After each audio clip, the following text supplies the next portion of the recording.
விசேஷக்குள் மிகவும் அன்பான சகோதர சகோதரிகளே, உங்கள் அனைவருக்கும் நமது ஆண்டவரும் நமது இரட்சகராகிய இயேசு கிறிஸ்துவின் பரிசுத்த நாமத்தினாலே அன்பையும் வாழ்த்துக்களையும் தெரிவித்துக் கொள்கிறேன். இதனுடைய பிரதான கிருபையினாலே தேவன் நம்மை கடந்த வாரம் முழுவதுமாக கண்மணி போல காத்து இந்த வாரத்தின் முதல் நாளிலே அவருடைய சமூகத்தில் நம்மை ஒன்று கூட்டி அவருடைய பரிசுத்த நாமத்தை நாம் பாடி ஆராதிக்கும்படியாய், அவருடைய பரிசுத்த வார்த்தைகளை நாம் தியானிக்கும்படியாய் கிருபை செய்த நம்முடைய பிதாவாகிய தேவனுக்கு நமது ஆண்டவராகிய இயேசு கிறிஸ்துவின் நாமத்தில் நம் அனைவரும் நன்றிகளையும் துதி சோத்திரங்களை நாம் எடுத்துக்கொண்டு இந்த நாளுக்கான தேவ செய்திக்குள்ளாக நாம் கடந்து செல்லலாம். அன்புக்குரிய சகோதரர்களே, இன்றைய தினத்துல உங்கள் மத்தியில பேசுவதற்காக தெரிந்து கொண்ட பாடத்தினுடைய தலைப்பு நாம் பார்க்கும்போது கொல்லிவாய் சர்ப்பங்கள், கொல்லிவாய் சர்ப்பங்கள் என்ற தலைப்பின் கீழே இன்றைய பாடத்தை நாம் பார்க்க இருக்கின்றோம். தி ஃபயரி சர்பென்ட்ஸ், தி ஃபயரி சர்பென்ட் என்ற தலைப்பில் இன்றைய பாடத்தை நாம் பார்க்க போகிறோம். பிரியமானவர்களே, எதை குறித்து நம்ம படிக்க போறோம்? அந்த தலைப்பு கேட்கும்போது உங்களுக்கு என்ன ஞாபகத்துக்கு வருது? மோசே இல்லைங்க, இஸ்ரவேல் மக்கள் வனாந்திரத்துல செய்த பாவத்தின் நிமித்தம் தேவன் நாங்கள் கொடுத்த அந்த தண்டனை, கொல்லிவாய் சர்ப்பங்களை தேவன் அவங்க மத்தியில் அனுப்பினார். அந்த சர்ப்பங்கள் அவங்களை கடித்ததுனால அவங்க மறித்த அந்த சம்பவம். அப்ப அந்த ஒரு வாதையிலிருந்து அவங்களை காப்பாற்றுவதற்காக தேவன் அவங்களுக்கு ஒரு ஏற்பாடு செய்திருந்தார். அதுதான் இன்றைய தினத்துல நம்ம பாடமாக நாம் பார்க்க இருக்கின்றோம். பிரியமான சகோதரர்களே, இதனுடைய ஒரு பின்னணியை நாம் பார்க்கலாம். கொல்லிவாய் சர்ப்பங்கள் தலைப்புடைய ஒரு பின்னணி, பேக்ரவுண்ட், என்ன நடந்தது என்பதை நம்ம பார்த்துவிட்டு நம்முடைய பாடத்துக்குள்ளாக நாம் கடந்து செல்வோம். வாசிக்கலாம். என்னாகமம் 21 அதிகாரத்துல 6வது வசனத்தை முதலாவது வாசிக்கலாம். இது நம்முடைய பாடத்துடைய ஆதார வசனம். 21 அதிகாரம் வசனம் 6. அப்பொழுது கர்த்தர் கொள்ளிவாய் சர்ப்பங்களை ஜனங்களுக்குள் அனுப்பினார். அவைகள் ஜனங்களை கடித்ததினால் இஸ்ரவேலுக்குள்ளே அநேக ஜனங்கள் செத்தார்கள். பிரியமானவர்களே, இந்த பாடத்துடைய தலைப்பு இந்த வசனத்தை ஆதாரமாக கொண்டுதான் எழுத கொடுக்கப்பட்டிருக்கு. கொல்லிவாய் சர்ப்பங்கள் இல்லைங்களா? கொல்லிவாய் சர்ப்பங்கள், ஃபயரி சர்பென்ட் என்ற தலைப்பு நாம் பார்க்கிறோம். இதனுடைய பின்னணி என்ன என்று பார்க்கும்போது, அன்புக்குரிய சகோதரர்கள், இஸ்ரேல் மக்களை தேவன் எகிப்திலிருந்து விடுதலை செய்து அவங்களை வனாந்திரத்தில் செய்தார், அவங்கள வழி நடத்தினார். வனாந்திரத்தில் எத்தனை வருஷங்கள் அவங்க இருந்தாங்க? 40 வருஷங்கள். இன்னைக்கு நம்ம படிக்கக்கூடியதான இந்த சம்பவம் 39வது வருஷம், 39th year. இந்த சம்பவம் எப்ப நடந்துச்சுன்னா அவங்களுடைய அந்த கடைசி வருஷம். இன்னும் கொஞ்ச காலத்துல அவங்க என்ன செய்ய போறாங்க? கானானுக்குள் பிரவேசிக்க போறோம். ஆனா இந்த 40 வருஷங்கள்ல அவங்க அநேக விதங்கள்ல தேவன் என்ன செய்திருக்கிறாங்க? தேவனை பரீட்சை பார்த்திருக்கிறார்கள். தேவனுக்கு விரோதமாய் முறுமுறுப்புகளை அவங்க ஏறெடுத்திருக்கிறாங்க. அதுல தேவன் அநேக முறைகள் என்ன செய்திருக்கிறாங்களே, பலவிதமான தண்டனைகளை தேவன் என்ன பண்ணிக்கிறாங்களுக்கு கொடுத்திருக்கிறது நம்ம என்ன செய்யலாம், நம்ம அநேக இடங்கள்ல நம்ம படிச்சிருக்கோம். இஸ்ரேல் மக்களுடைய முறுமுறுப்புகள், அதனால அவங்க அநேகமானவங்க அந்த வனாந்திரத்துல தண்டிக்கப்பட்டதை கூட நாம் பார்க்கணும். அப்படி இருக்கும் போது பிரியமானவர்களே, இது கூட நாம் பார்க்கும்போது அந்த கடைசி வருஷம், அதாவது அது 39வது வருஷத்துல நடந்த ஒரு சம்பவம் தான் இந்த சம்பவம். கிட்டத்தட்ட ஆல்மோஸ்ட் கானான் கிட்ட போயிட்டாங்க. கானான் கிட்ட அவங்க போயிட்டாங்க. அடுத்த வருஷம் அவங்க கானானுக்குள்ள என்ன செய்ய போறாங்க? சேர போறாங்க. அதற்குள்ள நடந்த ஒரு சம்பவத்தை நம்ம என்ன செய்யலாம், இப்போ நம்ம வாசிக்கலாம். 21 அதிகாரத்துல 1வது வசனத்தை வாசிங்க. verse 1, 1ஆம் வசனத்தை படி.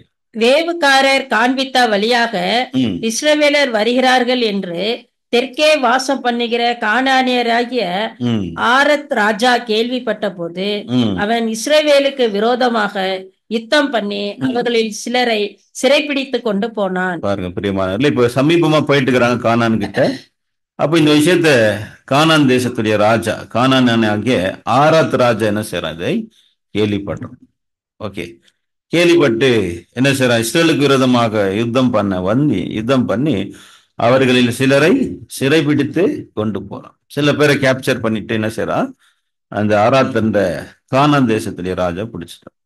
அப்ப இஸ்ரேல் மக்களுக்கு இது ஒரு படு தோல்வியா இருக்குது. இஸ்ரேல் மக்கள் என்ன செய்யறாங்க அப்படின்னு பார்க்கும்போது தேவன்கிட்ட ஒரு பிரதிஜ்ஞை பண்றாங்க. தேவன்கிட்ட ஒரு பொருத்தனை பண்றாங்க. என்ன பொருத்தனை பண்றாங்கன்னாக்கா, தேவனை எங்கள்கிட்ட இந்த கானானியரை எங்ககிட்ட ஒப்பு கொடுத்தீங்கன்னாக்கா நாங்கள் என்ன செய்யறோம், அவங்களுடைய பட்டணத்தெல்லாம் முற்றிலுமாக சங்காரம் பண்ணுவோம்னு சொல்லி தேவன் கிட்ட அங்க என்ன செய்யறாங்க, ஒரு பொருத்தனை செய்யறாங்க. அடுத்த வருஷத்தை வாசிங்க, செகண்ட் வர்ஸ். அப்பொழுது இஸ்ரவேலர் கர்த்தரை நோக்கி, தேவரீர் இந்த ஜனங்களை எங்கள் கையில் ஒப்பு கொடுத்தால் அவர்கள் மைக்கிட்ட வச்சு படிங்க, இன்னும் கொஞ்சம் சவுண்ட் கொடுச்சுதா ரெண்டு. அப்பொழுது இஸ்ரவேலர் கர்த்தரை நோக்கி, தேவரீர் இந்த ஜனங்களை எங்கள் கையில் ஒப்பு கொடுத்தால் அவர்களுடைய பட்டணங்களை சங்காரம் பண்ணுவோம் என்று பிரதிஜை பண்ணினார்கள். பாருங்க பிரியமானவர்களே, இப்ப என்ன அங்க பிரதிஜை பண்ணுகிறார்கள் என்று பார்க்கும்போது, அதோ இந்த பட்டணத்தை இங்க ஒப்பு கொடுத்தா நாங்க என்ன செய்யறோம், முற்றிலும் அந்த பட்டணத்தார நாங்க அழிக்கிறோம் சொல்லி ஆண்டவர்கிட்ட அவங்க மனம் திரும்பி ஒரு பிரதிஜை பண்ணுகிறோம். அப்ப தேவன் அவங்களுக்கு வெற்றி கொடுக்குறாங்க, ஜெயத்தை கொடுக்குறாரு. அவங்க சத்தத்துக்கு தேவன் செவி கொடுத்து இந்த கானானியரை அவங்க கிட்ட ஒப்பு கொடுத்தார். அப்ப அந்த இடத்த என்ன பண்ணாங்க, அவங்களுடைய பட்டணங்களை அவங்க சங்காரம் பண்ணினாரு. சங்காரம் பண்ணி அந்த இடத்துக்கு அவங்க ஒரு பேர் வைக்கிறாங்க. ஞாபகம் வச்சுக்கோங்க பிரியமானவர்களே, அந்த பேர் என்னன்னு கேட்டீங்கன்னா ஓர்மா என்ற பேர் வைக்கிறான். 3ஆம் வசனத்தை வாசி, 3rd verse. கர்த்தர் இஸ்ரவேலின் சத்தத்துக்கு செவி கொடுத்து அவர்களுக்கு கானானியரை ஒப்பு கொடுத்தார். அப்பொழுது அவர்களையும் அவர் பட்டணங்களையும் சங்காரம் பண்ணி அவ்விடத்துக்கு ஒர்மா என்று பெயரிட்டார். அந்த இடத்துக்கு என்ன பேர் வச்சாரு, ஓர்மா என்ற பேர் வச்சிருக்கிறார். ஓகே, சரி பிரியமானவர்களே, இந்த இடம் அவங்களுக்கு ஒர்மா என்ற பேர் வைக்கப்பட்டது. சரி, இது பார்க்கும்போது இந்த யுத்தத்துக்கு போனவங்க, இந்த யுத்தத்துல கலந்து கொண்டவங்க எல்லாருமே யாருன்னு கேட்டீங்கன்னா ஒரு நியூ ஜெனரேஷன். அதாவது இஸ்ரேல் மக்கள் எகிப்துல இருந்து வந்த பிறகு அவங்க என்ன செஞ்சாங்க, கானான் கிட்ட ஆல்மோஸ்ட் வந்துட்டாங்க. அதாவது ஒரு வருஷத்துக்குள்ளாகவே கானான் தேசத்துக்கிட்ட போயிட்டு அங்க மோசஸ் என்ன செய்யறாருன்னா அங்க வேவுக்காரர்களை அனுப்புறாரு இல்லைங்களா. எத்தனை வேவுக்காரர் அனுப்பப்பட்டாங்க, 12 வேவுக்காரர்கள் அனுப்பப்பட்டாங்க. வெரி குட் இல்லைங்களா. 12 வேவுக்காரர்ல ஒரு 2 பேர் ரொம்ப முக்கியமானவங்க இல்லைங்களா. யாருங்க, யோசுவாவும் காலேபும் மிக முக்கியமானவங்க இல்லைங்களா. அன்பான சகோதரர்களே, இப்ப யோசுவா காலேபும் என்ன செய்யறாங்க அப்படின்னு பார்க்கும்போது, யோசுவாவும் காலேபும் தேவனுக்கு நற்செய்தி விசுவாசம் உள்ளவங்களா இருக்கிறாங்க. ஆனா மற்ற 10 பேர் என்ன செய்யறாங்க அப்படின்னு பாத்தீங்கன்னா தேவனுக்கு விரோதமா முறுமுறுத்து துர்செய்தியை மக்கள் மத்தியில் என்ன செய்யறாங்க, பரப்புறாங்க. அதனால என்ன செய்யறாரு தேவன் அப்படின்னு பார்க்கும்போது, தேவன் அவங்க மேல கோபம் கொண்டு அவன் என்ன செஞ்சிட்டாரு, நீங்க திரும்ப கானான் வனாந்தரத்துக்கு திரும்பி போங்க. நீங்க எனக்கு விரோதமா முறுமுறுத்ததுனால நீங்க என்ன செய்ய போறது, நீங்க கானானுக்குள்ள பிரவேசிக்க போறது கிடையாது.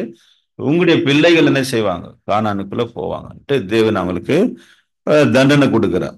அப்ப இந்த இஸ்ரேல் மக்கள் 20 வயசுக்கு மேல இருந்தோம், 20 வயசுக்கு மேல இருந்த எல்லாருமே அந்த கானான்ல என்ன, நாங்க அந்த வனாந்தரத்துல அங்க செத்து போனாங்க. அப்போ ஆல்மோஸ்ட் நியர்லி எல்லாரும் செத்து போயிட்டுக்கிறாங்க. ஒரு சிலர் இப்போ இந்த யுத்தத்துக்கு போனாங்க அப்படின்னு பார்க்கும்போது புதிய ஒரு சந்ததியார் அங்க போயிருக்கிறாங்க. பிரியமானவர்களே, இப்போ இவங்க என்ன செய்யறாங்க அப்படின்னு பார்க்கும்போது, இப்போ இந்த யுத்தத்துக்கு போனவங்க ஒரு புது சந்ததி. அதே நேரத்துல அவங்க தேவன்கிட்ட என்ன செய்யறாங்க, ஒரு பொருத்தனை பண்ணிக்கிறாங்க. அந்த இடத்துக்கு என்ன பேர் வச்சாங்க, ஒர்மா. ஒர்மா அப்படின்னா என்னங்க அர்த்தம்னாக்கா டிவோட்டட் என்ற அர்த்தம் தரும். டிவோட்டட் அப்படின்னா தேவனுக்கு அர்ப்பணிப்பு, தேவனுக்கு அர்ப்பணித்தல் என்ற ஒரு அர்த்தத்தை தருது. சரி அன்புக்குரியவர்களே, இப்போ ஏன் இந்த இடத்துக்கு ஒரு பேர் வச்சுக்கோங்க, ஒவ்வொரு இடத்துக்கும் ஒரு பேர் வைக்கிறாங்க அப்படின்னாக்கா அங்க நடந்த அந்த சம்பவத்தை ஒரு ஞாபகம் வச்சுக்கணும். Very good. இப்போ நினைவு வைத்து வருவதற்காக தான் அங்க வச்சிருக்கிறோம். அப்போ இந்த இடத்துல இந்த பேர் வச்சதுக்கு இன்னொரு காரணம் இருக்கு, இன்னொரு நினைவு இருக்கு. என்னன்னு கேட்டீங்கன்னா, அவங்க தேவனுக்கு விரோதமா அவங்க பாவம் செய்யும்போது, அதாவது இந்த வேவுக்காரர்கள் கானானுக்குள்ள போயிட்டு வந்து துர்செய்தி சொன்னாங்க இல்லைங்களா. அப்போ தேவன் என்ன பண்ணிட்டார், நீங்க கானானுக்குள்ள பிரவேசிக்க போறது கிடையாது, அதனால திரும்பி வனாந்தரத்துக்கு போங்கன்னு சொல்றார். ஆனா அவங்க கேட்காம நாங்க போவோம்னு சொல்லி என்ன பண்றாங்க, அவங்க யுத்தத்துக்கு போறாங்க. கானானை நோக்கி போகும்போது அங்க கானான் தேசத்து ராஜாக்கள் வந்து அவங்கள முறியடிச்சு அவங்கள துரத்துறாங்க. எது வரைக்கும் துரத்துறாங்க அப்படின்னு பார்க்கும்போது ஓர்மா என்ற இடம் வரைக்கும் அவங்களை துரத்துறாங்க. வாங்க அந்த வசனம் வாசிக்கலாம். என்னாகமம் 14ஆம் அதிகாரம் 45ஆம் வசனம். Numbers 14 chapter verse 45. என்னாகமம் 14 வசனம் 45ஆம் வசனம். அப்பொழுது அமிலேக்கியரும் கானானியரும் அந்த மலையிலே இருந்து இறங்கி வந்து அவர்களை முறியடித்து அவர்களை ஒர்மா மட்டும் துரத்தினார்கள். பிரியமானவர்கள், அவங்களை எந்த வரைக்கும் துரத்துனாங்களா? ஒர்மா. பிரியமான சகோதரர்களே, இப்ப 2 இன்சிடென்ட்ஸ் பாக்குறோம். முதலாவது இன்சிடென்ட்ஸ் அவங்களுக்கு என்ன கிடைச்சது? படுதோல்வி இல்லைங்களா? அவங்களை கானானியர்கள் என்ன பண்ணாங்களா? அவங்கள துரத்தி அடிச்சாங்க. எது வரைக்கும் அங்க குறிப்பிட்டு சொல்லப்படுதுன்னா, எந்த ஊர் வரைக்கும்? ஒர்மா என்ற ஊர் இல்லைங்களா? ஒர்மானோ நம்ம ஊர் ஒர்மான்னு நினைச்சுக்காதுங்க. நிறைய பேருக்கு அதான் ஞாபகம் வரும் இல்லைங்களா? ஆனா இந்த ஒர்மான்ற இடம் வரைக்கும் துரத்தப்பட்டார். ஒர்மானாலே டிவோட்டட் என்ற அர்த்தம். ஆனா இந்த முறை, போன முறை அவங்களுடைய அவிசுவாசத்தினாலும் தேவனுக்கு அவங்க கோபம் ஊட்டுறதுனால முறியடிக்கப்பட்டார்கள். இந்த முறை என்ன செஞ்சாங்க? இப்ப படிச்ச இல்லைங்களா 21ஆம் அதிகாரத்துல அவங்க தேவனுக்கு என்ன செஞ்சாங்க? ஒரு பிரதிஜ்ஞை பண்ணாங்க.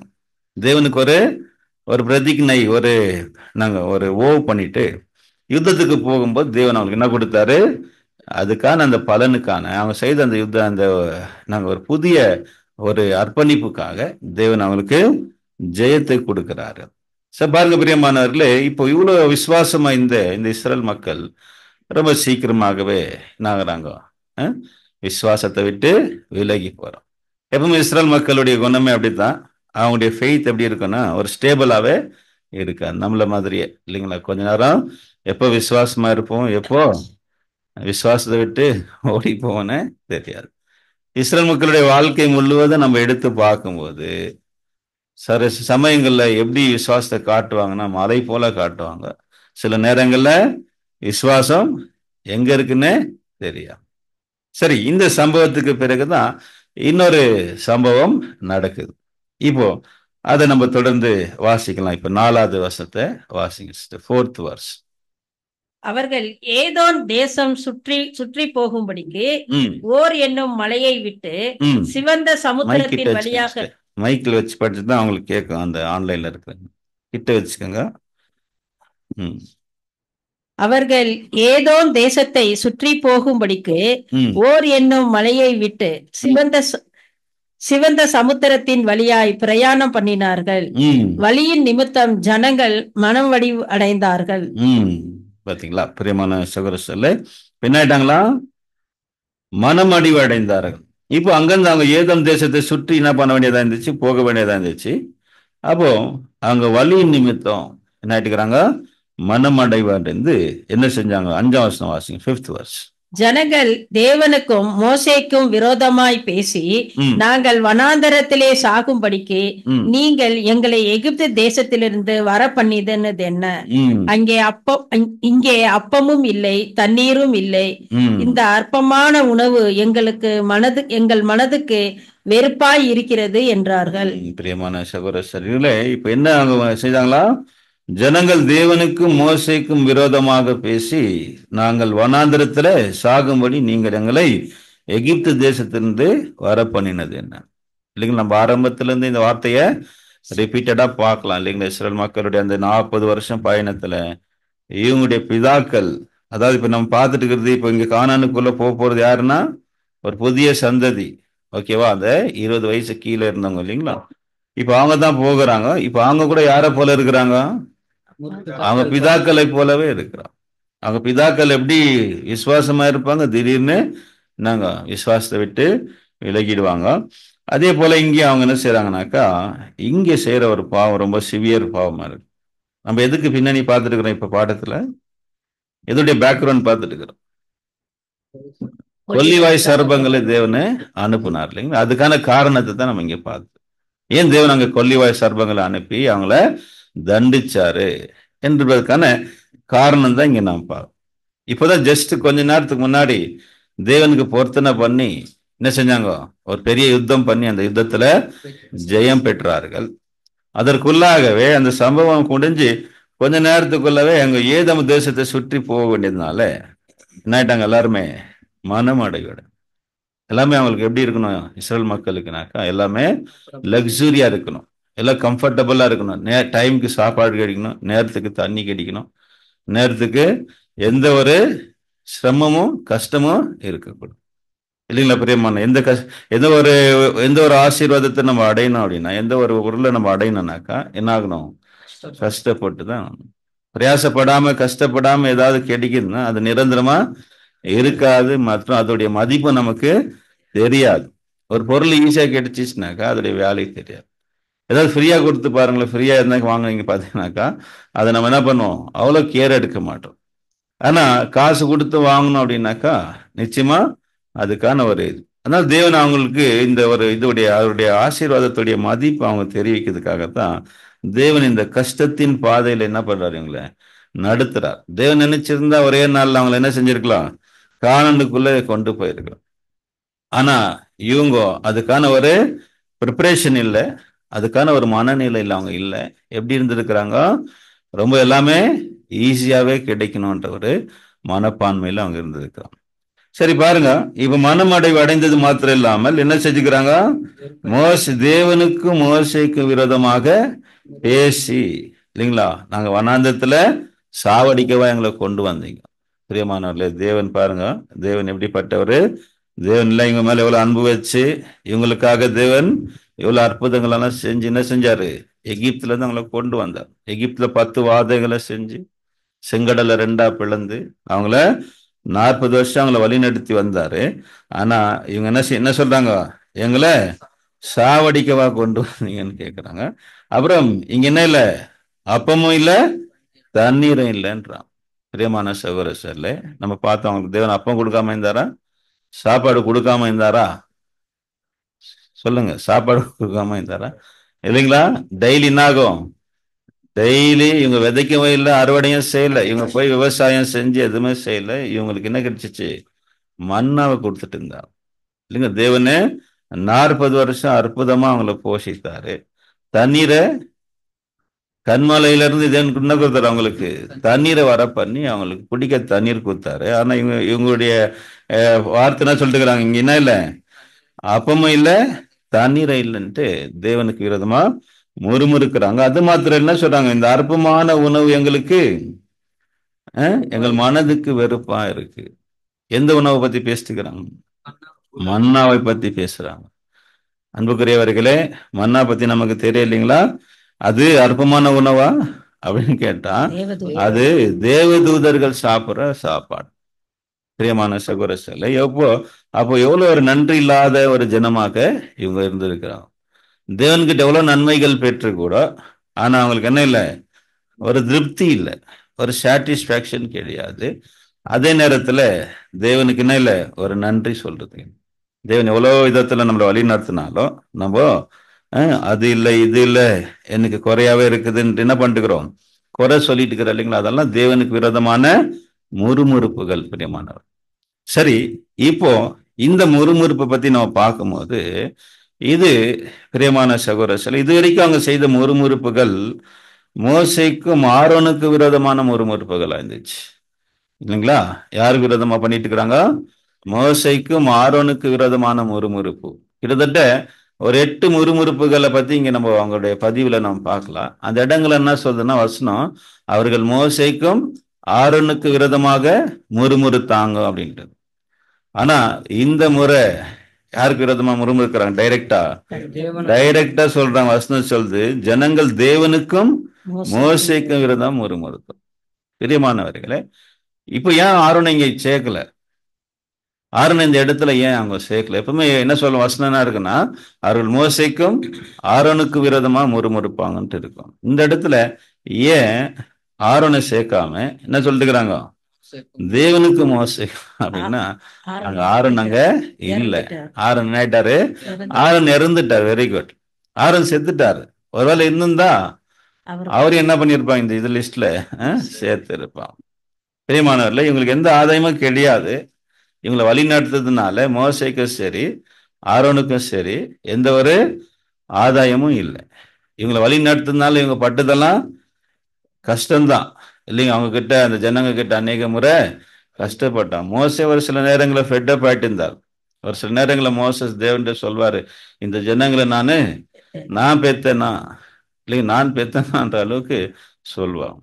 அந்த அளவுக்கு சில நேரங்கள்ல மோசையே அவங்க ஃபெடப் பண்ணிடுவாங்க. அதனாலதான் பைபிள் சொல்லுது, மோசே எப்படிப்பட்டவருங்க, பூமியில எல்லாரை விட அவர் தான் சாந்தம். அதாவது இந்த ஜனங்க கிட்ட போராடி போராடி போராடி மோசே எப்படி ஆயிட்டாரு, அவரு சாஃப்ட் ஆயிட்டார், இல்லைங்களா? அவரு அந்த ஜனங்க கிட்ட போராடினால பூமியில அவரை போல சாந்தம் உள்ளவங்க யாருமே இல்லை. அகில பிரியமானவர்களே, இந்த முறுமுறுப்பு எப்படிப்பட்ட ஒரு முறுமுறுப்புன்னு கேட்டீங்கன்னா, தேவனுக்கு விரோதமான ஒரு முறுமுறுப்பு. இது ரொம்ப டேஞ்சரஸான ஒரு முறுமுறுப்பாக இருக்கு. ஆனா இது வரைக்கும் மோசேக்கும் ஆரோனுக்கு விரோதமா முறுமுறுத்தாலும் அந்த முறுமுறுப்புகள் எல்லாம் என்ன வந்துச்சுன்னா தேவனுக்கு விரோதமான முறுமுறுப்புகள் தான். ஏன்னாக்கா அவங்க இந்த 2 பேருமே அவங்களுடைய ரெப்ரசன்டேட்டிவ். Very good. ஆனா இந்த முறை டைரக்டாவே ஆண்டவர் என்ன பண்றாங்க, தேவனுக்கு விரோதமாய் முறுமுறுத்ததும் அல்லாமல் அவங்களுக்கு தேவன் கொடுத்த ஆகாரத்தை என்ன சொல்றாங்க, குறை சொல்றான். தேவன் அவங்க கொடுத்த அந்த ஆகாரத்தை என்ன சொல்றாங்கன்னாக்கா குறை சொல்லி, என்ன மாதிரி குறை சொல்றாங்க, அற்பமான உணவு அப்படின்னு சொல்றோம். இந்த அற்பமான உணவு எங்க மனதுக்கு எப்படி இருக்கா, வெறுப்பா இருக்கு இல்லைங்களா? அன்புக்குரிய சகோதர சொல்ல இதை குறித்து சங்கீதத்துல நம்ம வாசிக்கிறோம். சங்கீதம் என்ன சொல்லுனாக்கா, தேவன் அவங்களுக்கு என்ன கொடுத்தாரு, தேவதூதருடைய அப்பத்தை கொடுத்தார். அங்க உயர்த்தி பேசுறார். சங்கீதம்னாக்கா சங்கீதத்துல தேவன் இந்த மக்களுக்கு செய்த அந்த நன்மையை குறித்து அங்க உணர்ந்து பேசுறார் தாவீது. படிக்கணும், வாசிங்க. அது 78ஆம் சங்கீதத்துல 23, 24. Psalm 78 verse 23 and 24. அவர் உயரத்தில் உள்ள மேகங்களுக்கு கட்டளையிட்டு வானத்தின் கதவுகளை திறந்து மன்னாவை அவர்களுக்கு ஆகாரமாக வருஷிக்க பண்ணி வானத்தின் தானியத்தை அவர்களுக்கு கொடுத்தார். பாருங்க பிரியமானவர்களே, வானத்தின் தானியங்களை அவர்களுக்கு கொடுத்தார். வானத்தின் கதவுகளை திறந்து அவங்களுக்கு வானத்தின் தானியத்தை அவங்களுக்கு கொடுத்தார். 25ஆம் வசனம் சொல்றது பிரியமானவர்களே, அவங்க சாப்பிட்ட சாப்பாடு யாருடைய சாப்பாடுங்க, தேவதூதர்களுடைய அப்பம். ஏஞ்சல்ஸுங்க சாப்பிடுவாங்களா? ஏஞ்சல்ஸுங்க நம்மள மாதிரி சாப்பிடுவாங்களா? நம்மள மாதிரி சாப்பாடுங்களா? நம்ம சாப்பிட்டுக்கிற சாப்பாடு என்ன மாதிரி சாப்பாடுங்க? நம்ம சாப்பிட்றோமே பிரியாணி, மட்டன், சிக்கன் சொல்லிட்டு இல்லைங்களா, விரும்பி சாப்பிட்றோமே. இதெல்லாம் என்ன தெரியுங்களா, இதெல்லாம் சாபத்தின் ஃபுட். ஆண்டவர் என்ன கொடுத்தாரு, ஆதாமுக்கு என்ன தண்டனை கொடுத்தாரு, பூமியின் பயிர் வகைகளை புசிப்பாய். பிரியமானவரே, நம்ம சாப்பிட்ற இந்த சாப்பாடெல்லாம், அதாவது எப்படி சொல்லலாம் அப்படின்னாக்கா, இப்போ ஜெயிலில் ஒரு கைதிக்கு என்ன கொடுப்பாங்க, சாப்பாடு, களி கொடுப்போம். இப்ப நல்ல சாப்பாடு கொடுத்துட்டு இருக்கிறாங்க. அதனால ஜெயில் கைதிகள் வெளியே வர்றதுக்கு இஷ்டப்பட மாட்டேங்கிறாங்க. உள்ளவே எல்லாம் நமக்கு அடிக்குதுன்னு அன்னைக்கு அதை விட்டு வெளியே வர்றதுக்கு நான் விரும்புறதில்ல பிரியமானவர்களே. ஆனா ஜெயில நம்ம எல்லாம் இந்த மனித குலம் எங்க இருக்கிறோம், ஒரு சிறையில இருக்கிறோம். நம்மளுக்கு தேவனுக்கு இந்த சாப்பாடு எல்லாமே என்னவா இருக்குது, சாபத்தின் உணவு. அதான் தேவன் ஆதாம் கொடுத்தார். அதான் அப்ப தேவன் நமக்கு என்ன சாப்பாடு வச்சிருந்தாரு, ஜீவ விருட்சம்.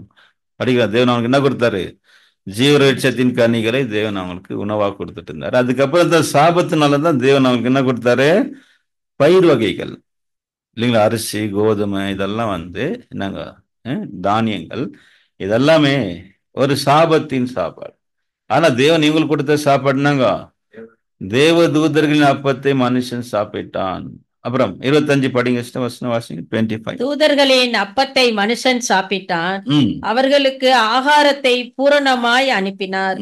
பிரியமான சகோதர செல்ல, தேவன் எப்படி கொடுத்தாரு, அவங்க சாப்பாடு பூரணமாக கொடுத்தார். அப்பனா இது அவங்க செய்த, தேவனுக்கு அவங்க செய்த ஒரு இன்சல்ட் இல்லைங்களா. தேவன் அவங்க என்ன பண்ணிக்கிறாங்க, அப்போ இந்த தண்டனை இப்ப என்ன பார்த்துருக்கோம் நம்மனாக்கா, தேவன் இவங்களுக்கு கொடுத்த இந்த தண்டனைக்கான காரணம் என்ன, என்ன காரணம், தேவனுக்கு விரோதமாக முறுமுறுப்பு, எகென்ஸ்ட் காட், மர்மரிங். அப்புறம் தேவன் அவங்க கொடுத்த அந்த உணவை அவங்க என்ன செய்தாங்க, அற்பமாக எண்ணி அதை குறிச்சு என்ன சொன்னாங்க, அது எப்படி இருந்துச்சு, அவங்களுக்கு வெறுப்பா இருந்துச்சு. பிரியமானவர்களே, அடிமையாக இருந்து அங்க அடிமை சாப்பாடு சாப்பிட்டு அவங்களுக்கு எப்படி இருந்துச்சா, நல்லா இருந்துச்சு. அதான் அநேக முறை சொல்லுவாங்க, இன்னும் வேற இடத்துலதான் சொல்லுவாங்க, நாங்க எகிப்துல என்னங்களா சாப்பாடு கிட்ட உக்காந்து, சட்டி கிட்ட உக்காந்து இறைச்சியும் வெங்காயத்தையும் பூண்டு சாப்பிடும் போது நமக்கு எப்படி இருந்துச்சு. ஆனா அது எப்படிப்பட்ட சாப்பாடு, அரே அடிமைகள் சாப்பிடுற சாப்பாடு, ஸ்லேவ்ஸ். ஆனா இப்போ அவங்களுக்கு சுதந்திரம், ஃப்ரீடம். அது மாத்திரம் இல்லாம தேவன் அவங்களுக்கு கொடுத்த சாப்பாடு என்ன மாதிரி சாப்பாடு, தேவதூதர்களுடைய சாப்பாடு. பிரியமானவர்களே, இந்த பாவம் எப்படிப்பட்ட பாவமா இருக்குதுன்னா, அது மன்னிக்க முடியாத தண்டனைக்குரிய ஒரு பாவம். இதை மன்னிச்சு விடுற மாதிரி இல்லை, நாங்க இது தண்டனைக்குரிய ஒரு பாவமாக, ஒரு அவிசுவாசத்தை என்ன செய்துக்கிறாங்க, வெளிப்படுத்தி இருக்கிறது நம்ம என்ன செய்யறோம். அந்த காரணத்துக்காகத்தான் இப்ப தேவன் என்ன செய்யறாருன்னா, அவங்க மத்தியில கொல்லிவாய் சர்பங்களை அனுப்புறோம். ஒவ்வொரு முறையும் ஒவ்வொரு விதமா விதவிதமா என்ன பண்ணிக்கிறார், அவங்களை தண்டிச்சிருக்கிறார். அதனால இப்ப தண்டனை கொடுத்து ஆகணும், இல்லைனாக்கா இல்லைங்களா, இவங்க இன்னும் கடந்து போகணும் இல்லைங்களா, கானானுக்குள்ள அநேக யுத்தங்களை செய்யணும். இப்போ அதுக்கு அவங்களுக்கு என்ன தேவை, விசுவாசம் தேவை, ஸ்ட்ரென்த். நெக்ஸ்ட் பிரியமானவர்களே, விசுவாசம் தான் முக்கியமானது. விசுவாசம் இருந்தாதான் என்ன பண்ண முடியும், அவங்களால இந்த யுத்தங்களை ஜெயிக்க முடியும். அதான் பைபிளை நம்ம பார்க்கணும். நம்முடைய விசுவாசமே ஒரு வசனம் இருக்கு இல்லைங்களா, விசுவாசமே உலகத்தை ஜெயிக்கிற ஜெயம். பெரியமான பைத்துக்கு என்ன இருக்கு, அவ்வளோ பலம் இருக்கு. பெரியமான நீங்க விசுவாசித்தா போதும், விசுவாசித்தால் தேவனுடைய மகிமையை காண்போம். அதுதான் நம்ம கிட்ட இருக்கிறது கிடையாது. அதான் இஸ்ரேல் மக்கள் கிட்ட கூட இல்லாத ஒன்று. எந்த நேரத்திலையும் நம்ம தேவன் என்ன பண்ணோம், விசுவாசிக்கணும் இல்லைங்களா. எல்லாம் சாதகமா இருக்கிற நேரத்துல மாத்திரம் இல்லை, சாதகம் இல்லாத நேரத்துல, நமக்கு பாதகமான நேரங்கள்ல விசுவாசத்தை மாத்திரம் நம்ம தேவன் மேல வைத்தோம்னா கண்டிப்பா தேவன் நமக்காக என்ன பண்றாரு, செயல்படுறான். அதான் எபிரேயர்ல சொல்லிட்டாரு. எபிரேயர் 11:6 என்ன சொல்லுங்க, எபிரேயர் 11:6 என்ன சொல்லுங்க, மன்னப்பட்ட வசனம் தானுங்க அது. என்ன வசனங்க அது, 6 11:6 11:6. விசுவாசம் இல்லாமல் தேவனுக்கு பிரியமாய் இருப்பது கூடாத காரியம். விசுவாசம் இல்லாம நம்ம தேவனுக்கு பிரியமா இருப்பது கூடாத காரியம். ஐயோ என்னால முடியாது, ஐயோ எனக்கு யாரு தருவாங்க, என்னை யாரு காப்பாத்துவாங்க, என்னை யாரு போஷிப்பாங்க. பிரியமானவர்களை, யார் மறந்தாலும் யார் மறுக்கிறதுல, தேவன் மறுக்குது. ஆண்டு கிளியரா நமக்கு வாக்குத்தத்தம் பண்ணிக்கிறார். என்ன சொல்லிக்கிறாரு, தாய் சரியானவள் தன் பாலகனுக்கு இருந்து தன் பாலகனுக்கு இறங்காமல் தன் குமாரனை மறப்பாளோ, அவள் மறந்தாலும் நான் உன்னை மறப்பேன், நான் உன்னை விட்டு விலகுவதும் இல்லை, உன்னை கைவிடுவதும் இல்லை. இப்படிப்பட்ட ஒரு ரெஷியஸ் ப்ராமிசஸ் நமக்கு என்ன பண்ணிக்கிறாரு, தேவன் குத்துருக்கிறார். ஆகல பிரியமானவர்களே, இஸ்ரேல் மக்களுக்கு ஏன் தண்டனை கொடுத்து இவங்களுக்குள்ள விசுவாசம் கொண்டு வரணும், அதுக்காகத்தான் வனாந்தரத்தை 40 வருஷம் அழிய விட்டது இவங்களை. காரணம், ஒரே காரணம் என்னங்க, விசுவாசம் அவங்க கிட்ட இல்லை. இப்போ இன்னும் அவங்க செய்ய போற யுத்தத்துக்கு அவங்களுக்கு என்ன தேவையா இருக்குது, விசுவாசம் மிக அவசியமா இருக்கு. கானானுக்குள்ள போய் யுத்தம் நடத்தினா, அதனால தேவன் என்ன பண்றாரு, இவங்களுக்கு இந்த கொல்லிவாய் சர்பங்களை அவங்க மத்தியில அனுப்புகிறதை நம்ம என்ன செய்யறோம், நம்ம பார்க்கணும். சரி பிரியமான சகோதர சரிகளே, இந்த தண்டனை பார்க்கும்போது இது ஆரம்பத்துல கிடைச்ச தண்டனை கிடையாது, என்னங்க முடிவுல. அதாவது 40 வருஷம் கடந்து வந்திருக்கிறாங்க. அப்ப இவங்க கிட்ட என்ன ஆயிருக்கணும், விசுவாசம் வளர்ந்துருக்கணும். விசுவாசம் என்ன, டே பை டே விசுவாசம் என்ன ஆகணும்னா நாங்க இன்க்ரீஸ் ஆனோம். ஆனா இவங்களுக்கு என்ன ஆயிட்டு போயிட்டு இருக்குது, டிக்ரீஸ் ஆயிட்டே இருக்குது. அதான் ஆண்டு சொல்லிட்டா இல்லைங்களா, உங்களுக்கு கடுகு விதை அளவு விசுவாசம் இருந்தா போதும். என்னங்க கடுகு விதை, இவ்வளவு விசுவாசம் இருந்தா போதுமா நமக்கு? கடுகுனா பிரியமான, கடுகுடைய ஒரு தன்மை என்னன்னா, அதை நிலத்துல விதைச்சிங்கன்னா அடுத்த நாள் என்ன ஆகும், முளை விட்டுடும். அப்புறம் ஃபாஸ்ட் என்ன ஆகும், குரோ. அதான் ஆண்டவர் அதை உவமை சொல்றார். ஒரு மனுஷன் தன் நிலத்துல கடுகு விதையை விதைச்சா அது பூமியில இருக்கிற எல்லா பூண்டுகளை பார்க்கிலும் என்னாச்சுங்க, சீக்கிரமா ஃபாஸ்டஸ்ட் க்ரோயிங் சீடு, ரொம்ப ஃபாஸ்டா வளரக்கூடிய ஒரு விதை தான் என்னங்க இந்த கடுகு. அதுதான் ஆண்டவர் சொன்னது, நீ கடுகு விதை அளவு விசுவாசம் அப்படின்னா என்ன பெரியமான, க்ரோயிங் ஃபெய்த் இருக்கணும். டே பை டே, நாளுக்கு நாள் விசுவாசத்துல வளரக்கூடியவர்களாக இருக்கணும் ஒழிய நம்ம விசுவாசத்துல தேய்ந்து போகக்கூடாது. ஏன்னா அப்படித்தான் இருக்கு சூழ்நிலைகள். இன்னைக்கு நம்ம பார்க்கும்போது ஆரம்பத்துல கொண்டிருந்த விசுவாசம், ஆரம்பத்துல இருந்த வைராகியம், ஆரம்பத்துல இருந்த அன்பு எல்லாம் என்ன இருக்குது, எல்லாம் தனிஞ்சிட்டு. அதான் ஆண்டவர் நம்மளுக்கு குற்றம் சொல்றாரு இல்லைங்களா. நம்ம வெளிப்படுத்தல 3ஆம் அதிகாரத்துல வாசிக்கிறீங்களா, உன் பேரில் எனக்கு ஒரு குறை உண்டு. என்ன சொல்றாரு, ஆதியில இருந்த அன்பை விட்டாய். இல்லைங்களா, ஆதியில நமக்கு எவ்வளவு அன்பு இருந்துச்சு இல்லைங்களா, அன்பான சகோதரர்ல. அதனால தேவன்கிட்ட இந்த ஜனங்களுக்கு அன்பு, அதாவது 40 வருஷங்கள் கடந்து வந்து கூட இவ்வளவு அற்புதங்கள் எல்லாம் பார்த்து கூட நீங்க என்ன செய்யல, அவரை விசுவாசி. அதான் பவுலுங்க சொல்றாரு, அதை வாசிக்கலாம். 1 கொரிந்தியர்ல இந்த இந்த விஷயத்த பவுல் எழுதுறாரு. எங்க எழுதுறாருங்க? யார் சொல்றீங்க பார்க்கலாம். இந்த வனாந்தர இன்சிடென்ட்ஸ் பவுல் ஒரு இடத்துல எழுதுறார். ஃபுல் டீட்டெயில் இந்த நம்ம படிக்கிற இந்த சம்பவத்தெல்லாம் எழுதுறார். இஸ்ரேல் மக்களுடைய வனாந்தரத்திலே. Very good. நாங்க 10ஆம் அதிகாரம். Very good. 10ஆம் அதிகாரம் என்னன்னு கேட்டீங்கன்னா, இஸ்ரேல் மக்களுடைய எகிப்துல இருந்து வந்தது, செங்கடலை கடந்து வந்தது, அதுக்கப்புறம் அங்க நல்லா செஞ்சாங்க அப்படின்றதெல்லாம் அங்க எழுதுறாரு இல்லைங்களா? அங்க வாசிங்க. அதுல 5ஆம் வசனம் வாசிங்க. 10ஆம் அதிகாரம் 5ஆம் வசனம். அப்படி இருந்தும் ம் அவர்களில் அதிகமான பேர்களிடத்தில் தேவன் பிரியமாயிருந்ததில்லை. ம் ஆதலால் வனாந்திரத்திலே அவர்கள் அழிக்கப்பட்டார்கள். பாத்தீங்களா? அதனால் அவர்கள் வனாந்தரத்துல அழிக்கப்பட்ட அழிக்கப்பட்டார்கள் அப்படின்றத சொல்றாரு. ஒரு விஷயத்த சொல்றாரு அப்படியே. அவரை பாருங்க. அடுத்து 7ஆம் வசனம் வாசிங்க. ஜனங்கள் புசிக்கவும் குடிக்கவும் உட்கார்ந்து விளையாட எழுந்திருந்தார்கள் ம் என்று எழுதியிருக்கிறபடி அவர்களில் சிலர் விக்கிரகாராதனைக்காரர் ஆனது போல நீங்களும் ஆகாதிருங்கள். ம் அவர்களில் சிலர் வேசித்தனம் பண்ணி ஒரே நாளில் 23,000 பேர் விழுந்து போனார்கள். ம் அதுபோல நாமும் வேசித்தனம் பண்ணாதிருப்போமாக. அப்புறம் 9ஆம் வசனம். அவர்களில் சிலர் கிறிஸ்துவை பரீட்சை பார்த்து ம் பாம்புகளால் அழிக்கப்பட்டார்கள். ம் அதுபோல நாமும் கிறிஸ்துவை பரீட்சை பாராதிருப்போமாக. ஒரு பிரியமான சகோதரர், இப்ப எது கம்பேர் பண்றாரு? எந்த மேட்டர் எடுக்கிறார் போல இப்ப நம்ம படிச்சுட்டு இருக்கிற சம்பவம் இல்லைங்களா? அவர்களில் சிலர் கிறிஸ்துவை பரீட்சை பார்த்து பாம்புகளால் கடிக்கப்பட்டார். கிறிஸ்துவ பரீட்சை பார்த்தாங்களா? இல்லைங்களா? பிரியமானவர்களே, ஆண்டவர் மேல அவங்களுக்கு என்ன இல்ல? விசுவாசம் இல்லை. ஆக்சுவலி அவங்கள வழி நடத்துனது யாரு தான்? ஆண்டவர் இயேசு தான். அதாங்க வசனம் சொல்றது. 4ஆம் வசனம் படிங்க. அவங்க கூட இருந்து அவங்கள வழி நடத்துனது யாரு? 4ஆம் வசனம் படிங்க சார். ஃபாஸ்டா படிங்க. எல்லோரும் ஒரே ஞான பானத்தை குடித்தார்கள். எப்படி என்றால் அவர்களோடு கூட சென்ற ஞான கண்மலையின் தண்ணீரை குடித்தார்கள். அந்த கண்மலை கிறிஸ்துவே. அவங்களோடு கூட சென்ற ஞான கண்மலையின் தண்ணீர். அவங்க கூட போனது யாரு? அவங்கள வழி நடத்தினது யாரு? அவங்களுக்கு முன்ன போனது யாரு? அந்த கண்மலை கிறிஸ்து. அப்போ அவங்க யார பரீட்சை பார்த்தாங்களா? அவர்கள் சிலர் கிறிஸ்துவை பரீட்சை பார்த்து பாம்புகளால் அழிக்கப்பட்டார்கள். அது போல நாமும் கிறிஸ்துவை பரீட்சை போறாரு. அப்போ ஏன் எங்களுக்கு தேவன் இந்த தண்டனை அப்படின்னாக்கா, அவங்களுடைய அவிசுவாசம். தேவன் என்ன பண்ணாங்க? தேவனை நம்பாம அவரை பரீட்சை பார்த்தது. பாருங்க பிரியமானவர்களே, ஆரம்பத்துலன்னா ஓகே, சரி, ஆரம்பத்துல நாங்க இப்பதான் வந்திருக்கிறாங்கோ, சத்தியத்துல இப்பதான் வந்திருக்கிறாங்கோ அப்படின்னா பரவாயில்ல.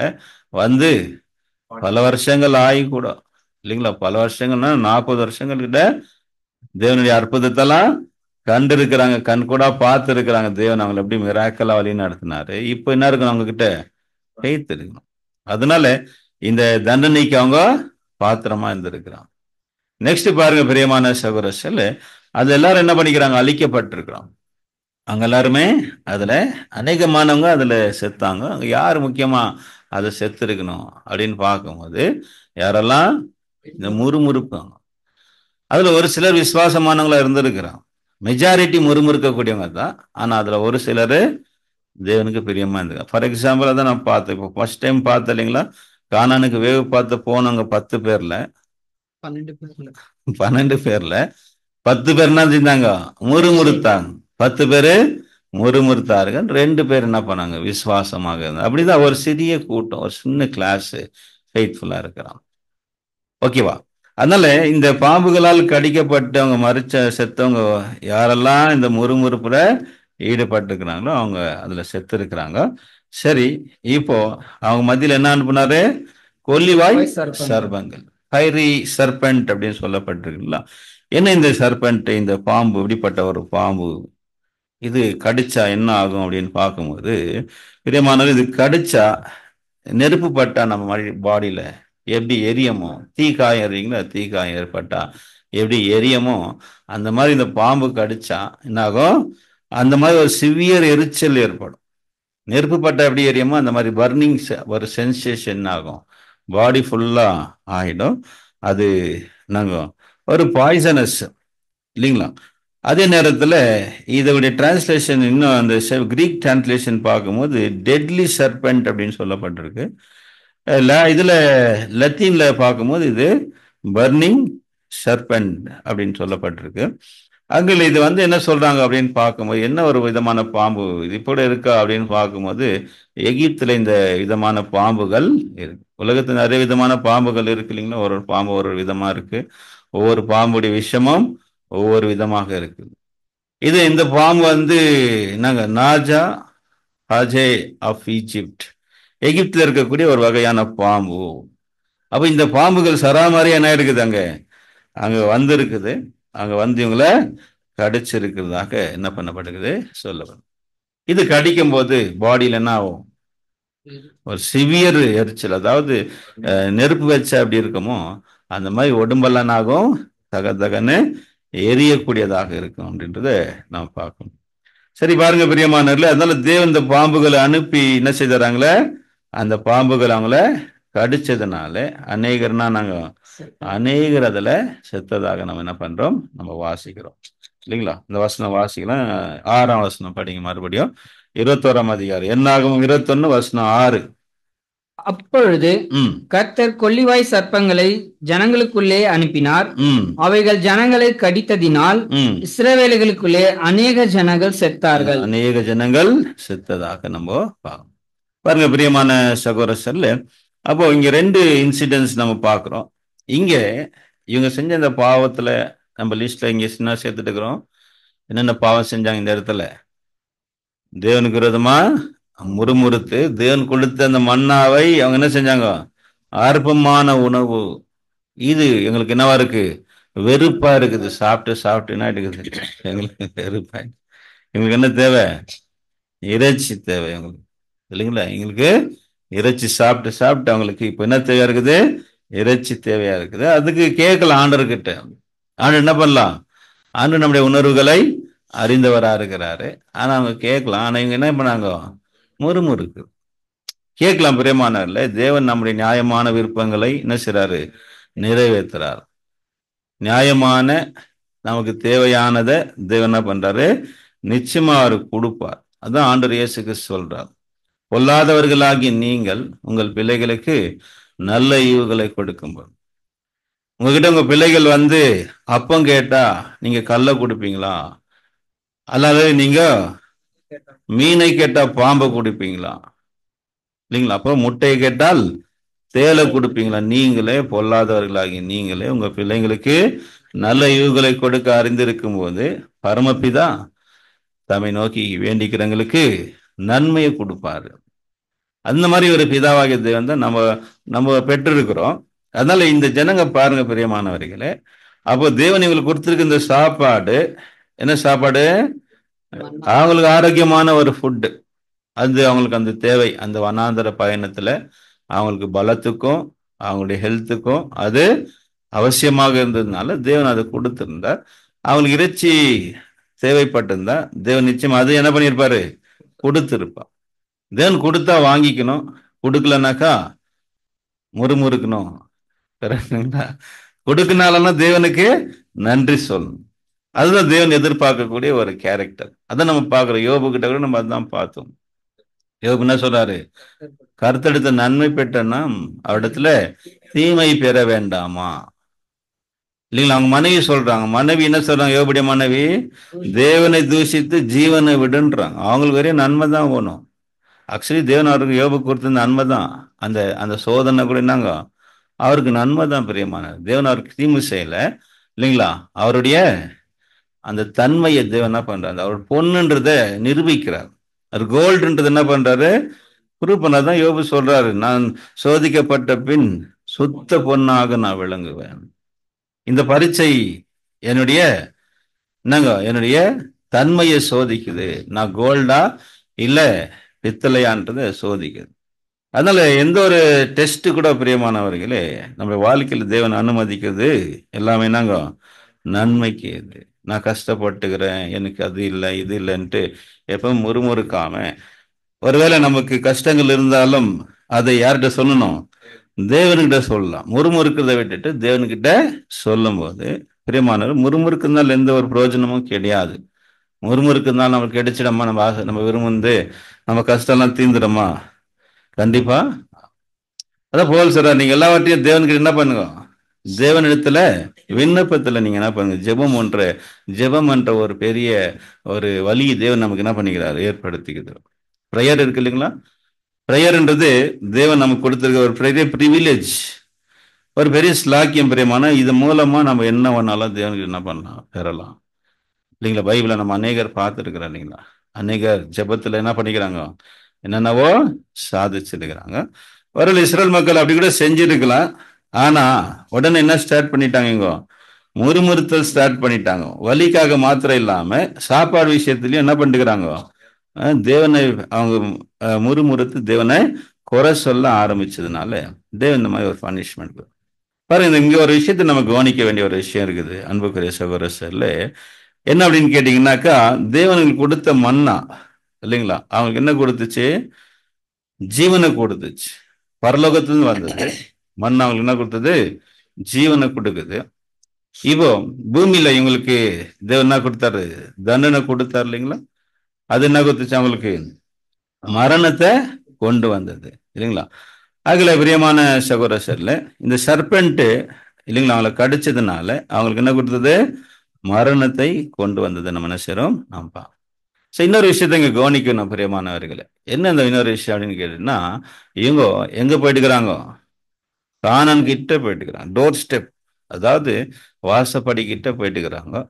இன்னும் ஒரு வருஷம் இல்லைன்னா இன்னும் கொஞ்சம் மாதங்கள் தேவனுக்கு விசுவாசமா இருந்திருந்தாங்கன்னா, இந்த செத்தவங்களை சொல்றேன் நான், அங்க செத்து போனாங்களே, கானான் கிட்ட போய் செத்து போனாங்க இல்லைங்களா, அந்த பாம்பு கடிச்சு செத்து போனாங்க இல்லைங்களா, அவங்க பாருங்க, அவங்க இன்னும் கொஞ்சம் டோர் கிட்ட போயிட்டு, டோர் கிட்ட இருக்கிறாங்க. இன்னும் கொஞ்சம் தேவனுக்கு விசுவாசமா இருந்திருந்தாங்கன்னா எங்க என்ட்ராயிருப்பாங்க, கானானுக்குள் என்ட்ரார் இல்லைங்களா? பிரியமான சகோதரர்களே, இது நமக்கு ஒரு எச்சரிப்பு இங்கே நமக்கு இருக்குது இல்லைங்க. அநேகமானவங்க நம்ம கூட இல்லைங்களா, அநேக விஷயங்கள்ல நாங்க ரொம்ப பொறுமையா இருப்போம். ஆனா கடைசியில நாங்க அடைய போற அந்த ஆசீர்வாதத்தை பெறக்கூடிய நேரத்துல நாங்க உடனே அங்க தேவனுக்கு முறுமுறுத்தல் சார். இது மாதிரி நிறைய இன்சிடென்ட்ஸுங்க நம்ம பார்க்குறோம் பிரியமான. அதாவது எப்படின்னாக்கா, நாங்க கை கெட்டுந்து வாய் கெட்டாத மாதிரி அநேக விஷயங்கள் நம்ம என்ன பண்ணியிருப்போம், எழுந்திருப்போம். இங்க கூட நம்ம பார்க்கும்போது இது நமக்கு ஒரு எச்சரிப்பு தான் பிரியமான சகோதரர்களே. கடைசி வரைக்கும் நம்ம என்ன பண்ணோம், வெயிட் பண்ணோம். நிச்சயமா ஆண்டு நமக்கு என்ன பண்ணுவாரு, அவருடைய ஆசீர்வாதத்தை நமக்கு கொடுப்பார். சரி, அன்பான சகோதரர்களே, இது நிமித்தமாக தேவன் அவங்களுக்கு என்ன கொடுத்தாரு, தண்டனை கொடுத்தாரு. அதனால அநேகர் செத்தாங்க.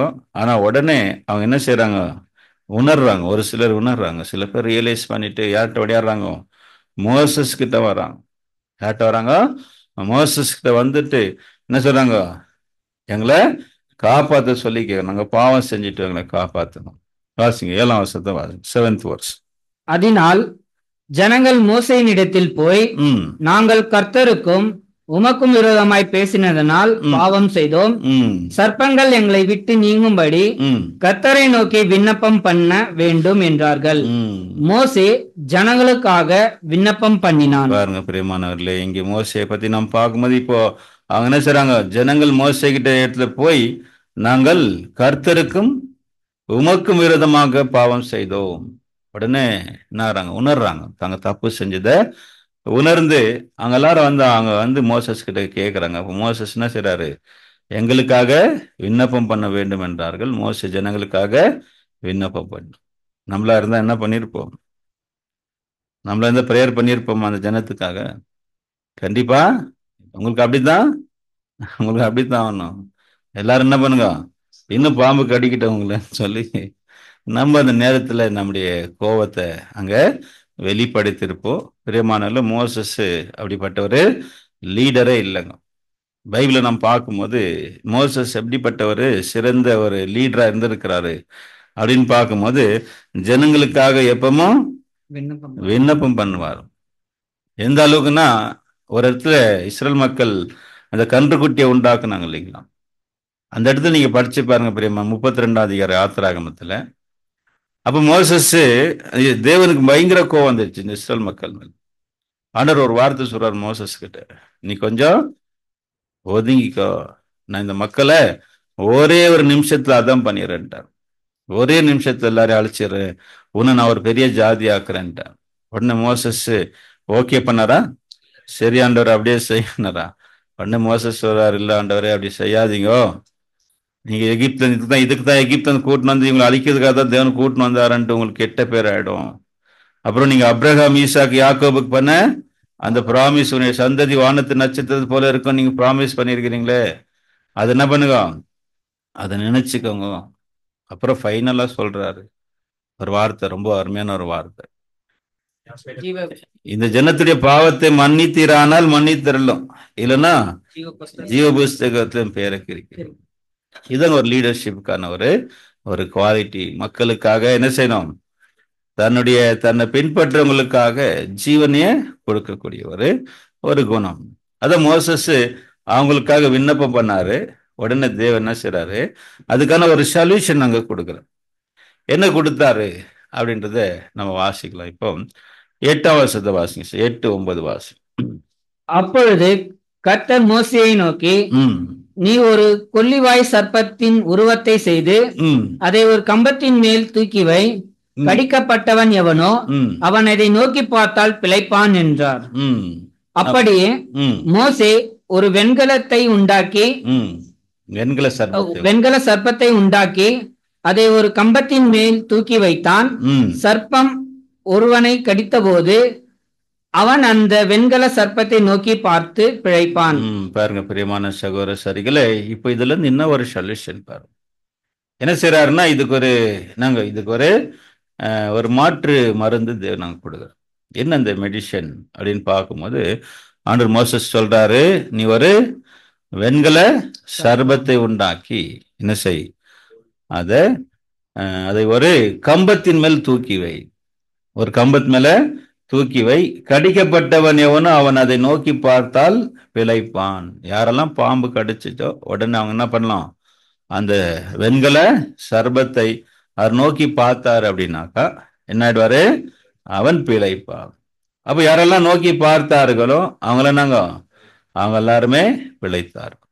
இதுதான் அதுக்கான ஒரு சொல்யூஷன். ஆக்சுவலி இங்க வெண்கல சர்பம்ன்ற டிரான்ஸ்லேஷன் கொடுத்துருக்குறாங்க. பைபிள்ல நம்ம அநேக இடங்கள்ல காப்பர் வர வேண்டிய வார்த்தை நாங்க வெண்கலம் இல்லைன்னா பிரான்ஸ்ன்னு போட்டு விட்டுருக்கு. ஆக்சுவலி இதோடைய ப்ராப்பர் டிரான்ஸ்லேஷன் என்னன்னு கேட்டீங்கன்னா காப்பர் தான் இதோடைய சரியான ஒரு மொழிபெயர்ப்புன்றதை நாம் பார்க்கோம். பைபிள் முழுவதும் அதுதான். ஏன்னாக்கா பிரான்ஸ் அப்புறம் பிராஸ் ரெண்டுமே ஒரு கலப்படமான ஒரு மெட்டல்ஸ். அதுல காப்பர் ஜிங்க் கலந்துருப்பாங்க பிராஸ்ல. அதனால இது அந்த காலங்கள்ல இந்த ஒரு நாலேஜ் அந்த ஜனங்களுக்கு இல்லை. அப்போ பியூர் மெட்டல் தான் இருந்துச்சு, அது காப்பர் தான். அப்ப இங்க அங்க தூக்கி வச்சது என்னன்னு கேட்டீங்கன்னா பிரியமான சகோதரர்ல, அது இந்த காப்பர். பைபிளா தான் இருக்கு, நிறைய இடங்கள்ல வசனங்கள் இருக்கு, நம்ம போயிடலாம். அதனால நம்முடைய சகோதரர் ரசல் அவர்கள் கூட இதை எழுதும் போது என்ன சொல்றாருன்னா, இது காப்பர் தான் அப்படின்றது சொல்றோம். அதே நேரத்தில் நீங்க டிரான்ஸ்லேஷன் நீங்க நம்ம கன்கார்டன்ஸ் கூட நம்ம எடுத்து பார்த்தோன்னாக்கா நாங்கள் அதெல்லாமே காப்பர்னு தான் சொல்றோம். ஓகேவா, நோட் பண்ணிக்கோங்க பிரியமான சகோதரர்ல. இப்போ இந்த வெண்கல சர்பத்தை செய்து ஒரு கம்பத்து மேல வைக்க சொன்னார். யார் அதை நோக்கி பார்ப்பானோ அவன் பிழைப்பான். இப்போ நோக்கி பார்த்தவங்களுக்கெல்லாம் ஆயிடுச்சுங்க, எப்படி இது ஆயிருக்கலாம் இல்லைங்களா பிரியமான சகோதரர்களே. ஒரு பார்ப்பது மூலமா ஒரு ஹீலிங் ஆயிருக்குது இல்லைங்களா. மெயினா நம்ம பார்க்கும்போது அதான் சொன்ன இல்லைங்களா, ஃபெய்த் முக்கியமானதுனாங்க விசுவாசம். பிரியமான சகோதரர், விசுவாசத்தில் நம்ம எது செய்தாலும் அது நம்மளை ஹீல் பண்ணும். அதான் சொல்றேன், எந்த ஒரு மருந்து மாத்திரையோ ஒரு நம்பிக்கையோடு நல்லாகுன்ற ஒரு நம்பிக்கையோடு நம்ம எடுத்தோம்னா என்னாகும், அது நம்ம உறுதியா நம்பணும்னா அது அப்படியே நடக்கும். நம்ம ஏதாவது விஷயத்த நம்ம ஸ்ட்ராங்கா பிலீவ் பண்ணோம் அப்படின்னா பிரியமானவர்களே, அது சயின்டிஃபிக்கலா என்ன சொல்றாங்கன்னா, அது நம்முடைய பிரெயின்ல ஒரு பார்ட் இருக்கு. பிரெயின்ல ஒன்று நமக்கு கான்சியஸ் மைண்ட், சப்கான்சியஸ் மைண்ட் இருக்கு. சப்கான்சியஸ் மைண்ட் பிரியமானது அங்க போய் பதியுமாது. அது பதிஞ்சுன்னா நீங்களே நினைச்சா கூட அது என்ன பண்ண முடியாது, மாற்ற முடியாது. அந்த அளவுக்கு அது என்ன பண்ணனாக்கா உங்களுடைய பாடி ஆகட்டும், உங்களுடைய செயல்பாடுகள் ஆட்டோமேட்டிக்கா என்ன பண்ணும், செயல்படுத்த ஆரம்பிச்சிடும்.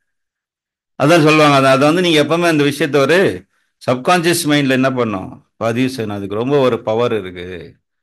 அந்த இப்போ ஏதோ ஒரு விஷயத்த நான் செய்யணும் அப்படின்னு சொல்லி நம்ம வந்து அதை வந்து டெய்லி நினைக்க அது என்ன ஆகுனாக்கா பிரியமானவர்களே, அது நம்முடைய சப்கான்சியஸ் மைண்ட்ல என்ன ஆகிடும், பதிவாயிடும்.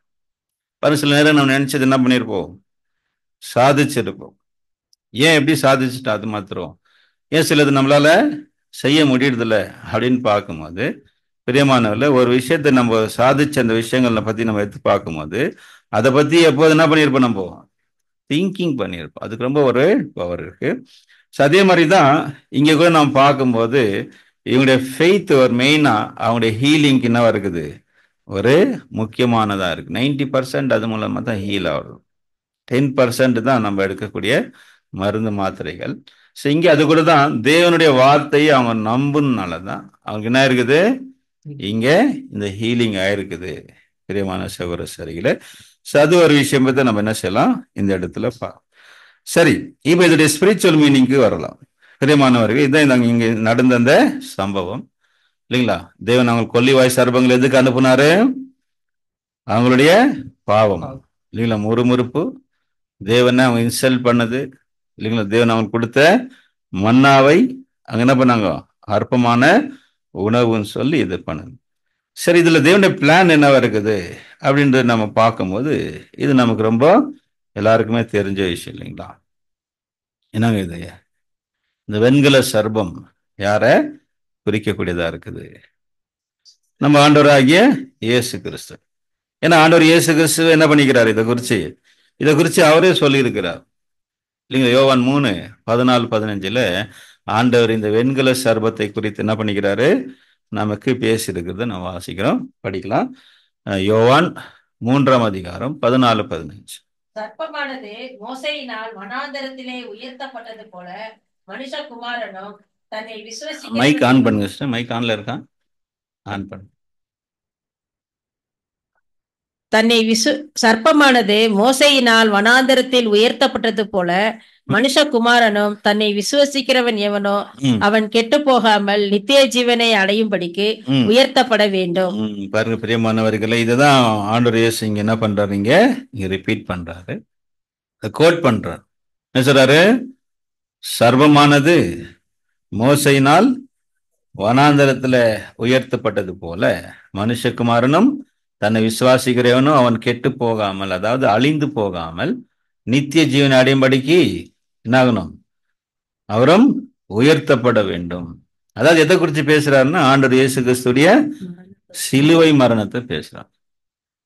அங்க வெண்கல சர்வம், ஆக்சுவலி காப்பர், செம்பு இல்லைங்களா, வெண்கல சர்வம் ஒரு கம்பத்து மேல என்ன ஆச்சுங்க, தூக்கி வைக்கப்பட்டது. யாரெல்லாம் பாம்பு மேல கடிக்கப்பட்டவர்கள் யாரெல்லாம் அதை நோக்கி பார்க்கிறாங்களோ அவங்களுக்கு என்ன கிடைச்சிச்சு, ஜீவன், பிழைத்தார்கள். அதே போல பிரியமானவர்கள், இந்த இடத்துல நாம் பார்க்கும்போது யாரெல்லாம் மரணம் என்ற இந்த சாபத்தினால கடிக்கப்பட்டிருக்காங்களோ அவங்க எல்லாரும் என்ன ஆகணும், இயேசு கிறிஸ்துவை நோக்கி பார்த்தால் அவங்களுக்கு என்ன கிடைக்கும், அவங்களுக்கு ஜீவன் இல்லைங்களா பிரியமானவர்களே. அப்ப மரணம்ன்றது அந்த என்னங்க, அந்த ஸ்ட்ரிங் இல்லைங்களா, அந்த பாம்பு கடிக்கிறது இல்லைங்களா, அது எதுனா மரணம். ஆதாம் மூலமாகும் இல்லைங்களா வந்த அந்த மரண சாபத்திலிருந்து ஒரு மனிதன் ஜீவனை பெறணும், பிழைக்கணும் அப்படின்னாக்கா அதை நாங்க அது இது வாங்க அந்த வசனத்தை வாசிக்கலாம். 1 கொரிந்தியர் 15ஆம் அதிகாரத்துல, 1 கொரிந்தியர் 15ஆம் அதிகாரத்துல 55-56 வசனங்களை வாசிக்கலாம். 55 and 56. மரணமே உன் கூறு எங்கே, பாதாளமே உன் ஜெயம் எங்கே. மரணத்தின் கூர் பாவம், பாவத்தின் பலன் நியாய பிரமாணம். மரணத்தின் கூர் பாவம், மரணமே உன் கூர் எங்கே. அந்த மரணம்ன்ற பாவம் என்னாச்சுங்க, பாவத்தினால என்ன கடிக்கப்பட்டுச்சு, மரணம். அதாவது உங்க பாம்பு கடிச்சது அப்படின்னா என்ன மீன் பண்ணுனா என்ன குறிக்குது, பாவத்தினால என்ன வந்துச்சு அவங்களுக்கு, மரணம். அதான் இந்த கூர் இங்கிலீஷ்ல பார்த்தா ஸ்ட்ரிங் இல்லைங்களா. மரணமே உன் கூர் எங்கே, பாதாளமே உன் ஜெயம் எங்கே. மரணத்தின் கூர் பாவம் இல்லைங்களா, பாவத்தின் பலன் நியாயப்பிரமாணம். சில அன்பான சகோதர செல்ல அப்போ இங்க நம்ம பார்க்கும்போது இந்த மரணத்தினால கடிக்கப்பட்டு பாவத்தினால கடிக்கப்பட்டு மரண சாபத்தை பெற்று கொண்டிருக்கக்கூடிய இந்த மனித குலம் யாரை நோக்கி பார்க்கணும்?